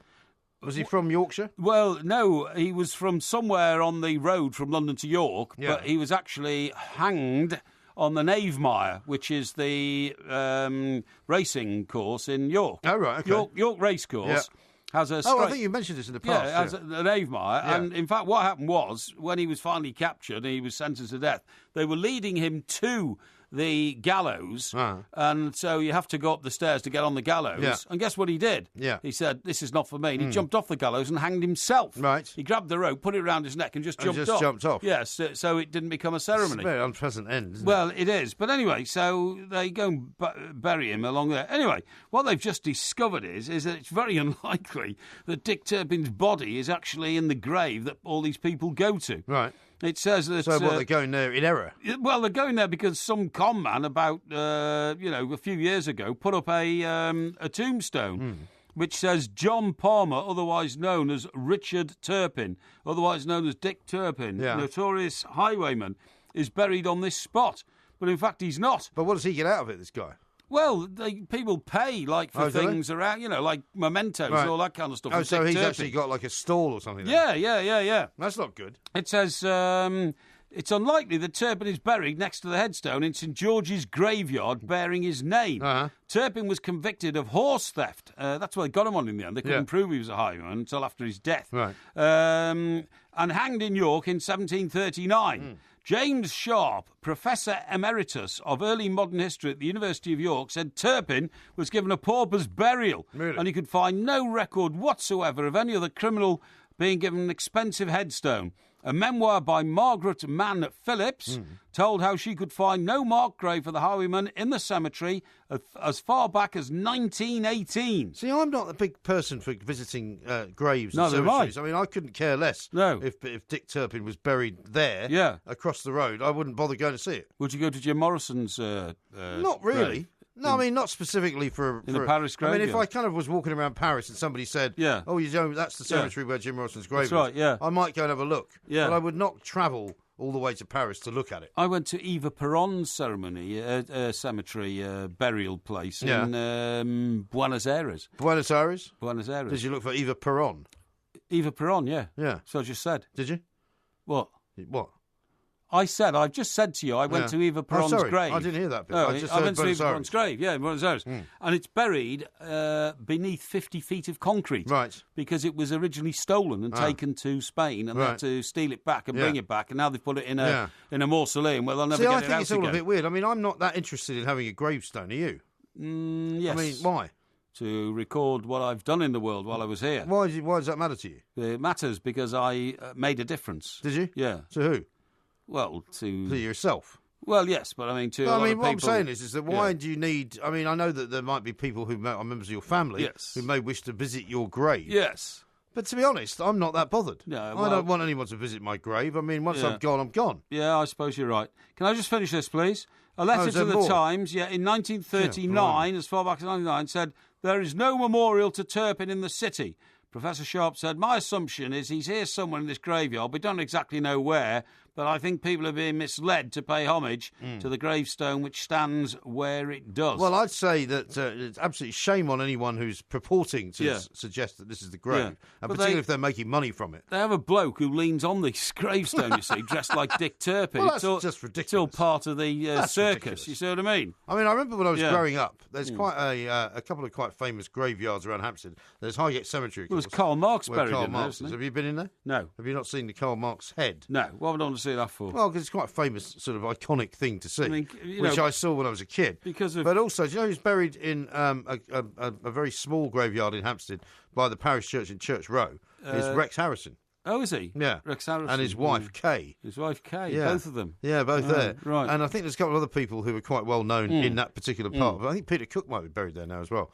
So, I mean, that's it's kind of a curiosity, I suppose. Yeah, I see what you mean, yeah. But yeah. I would not travel a long way to find somebody's grave I mean, to look Karl at. Marx's head represents Karl Marx, and Marx-Leninism, in fact, committed hundreds of millions of people to miserable lives for I don't see it like decades, that. if not years, because they invented Marxist-Leninism. I don't see it like that. Well, don't you think Lenin was actually, he was a revolutionary and he was a visionary. He was a revolutionary, but he was the architect of what became Joe Stalin's empire. Yeah. Stalin killed hundreds of millions of people. He did. Like old Mao Zedong. Yeah. He killed hundreds of millions of people. These people killed hundreds of millions of their own people, and yet are revered by left-wing academics all over the world as, the answer to civilization. They tried to wipe out civilization in their own countries. Well, it all went a bit wrong, but I think you don't need to then just dismiss Marxist, the Leninist philosophy, because it's quite interesting to read. What? Have you ever read it? Have you ever read Das Kapital? Of course I've read it. No, you haven't. Of course I've read it. No, you haven't. I have read the summary of Das Kapital. You've read the summary? Yes. What, in the Daily Mail? No. Here's the summary of Das Kapital. No, to make sure that I'm absolutely right in saying it committed hundreds of millions of people to misery and death. And anybody who thinks that, you shouldn't dismiss it just because over a billion people died because of the philosophy. You shouldn't dismiss the philosophy. You're mad. No, you shouldn't dismiss the philosophy. philosophy. How many hundreds of millions of people has any American president condemned to death? Well, there's quite a few, actually. No. What about Vietnam? No. How many tens of millions of people did they kill in Vietnam? I said hundreds of millions of people. Well, I'm talking about tens of millions of their own people. Of their own people? Yes. How many American presidents? Well, they lost 53,000 people in Vietnam. Yeah. Okay. Well, 53,000, not hundreds of millions. Who didn't really need to die. That was a war they fought. It's not really because a numbers game, amazingly is it? they thought it was justified, so they didn't actually, go and commit Well, war crimes in their own eyes. It's not really a numbers game, is it? We're talking about philosophy. We're trying to talk about philosophy. It's not easy. Yeah. Have you got anything else to say? Because the show's nearly over. Do you want to end on that note, do you? No. All I want to say is I'll see you tonight at 7 o'clock. All right. Don't be late. Maybe we should change the quiz to Das Kapital. Das Kapital. Instead of Wimbledon. Yes. Or, the effect of Engels and Marx from their houses in Primrose Hill on the famous world tournament of tennis. Igor, fetch my quill. Who's Igor? Well, he's the guy who wrote the book. Okay, this is Talk Sport. Look at the light! Don't forget to follow the Two Mics at the Two Mics on Twitter and on YouTube. Just look for Two Mics TV. 99 red balloons. Yeah. You must remember that one, right? In the air. I always confuse that with the other one about numbers. Right.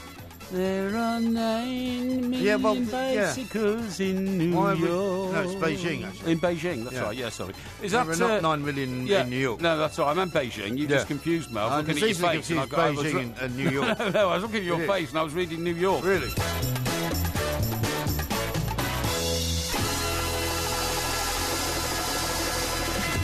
Yes, now we must prepare for the Battle of Hamburg. Yeah. The G20 is coming, and the Schwein, Donald Trump, will be in our country. The Schweinhund. That sounds a bit Dutch, to be fair. If you love the Two Mics podcast, you'll love the live show.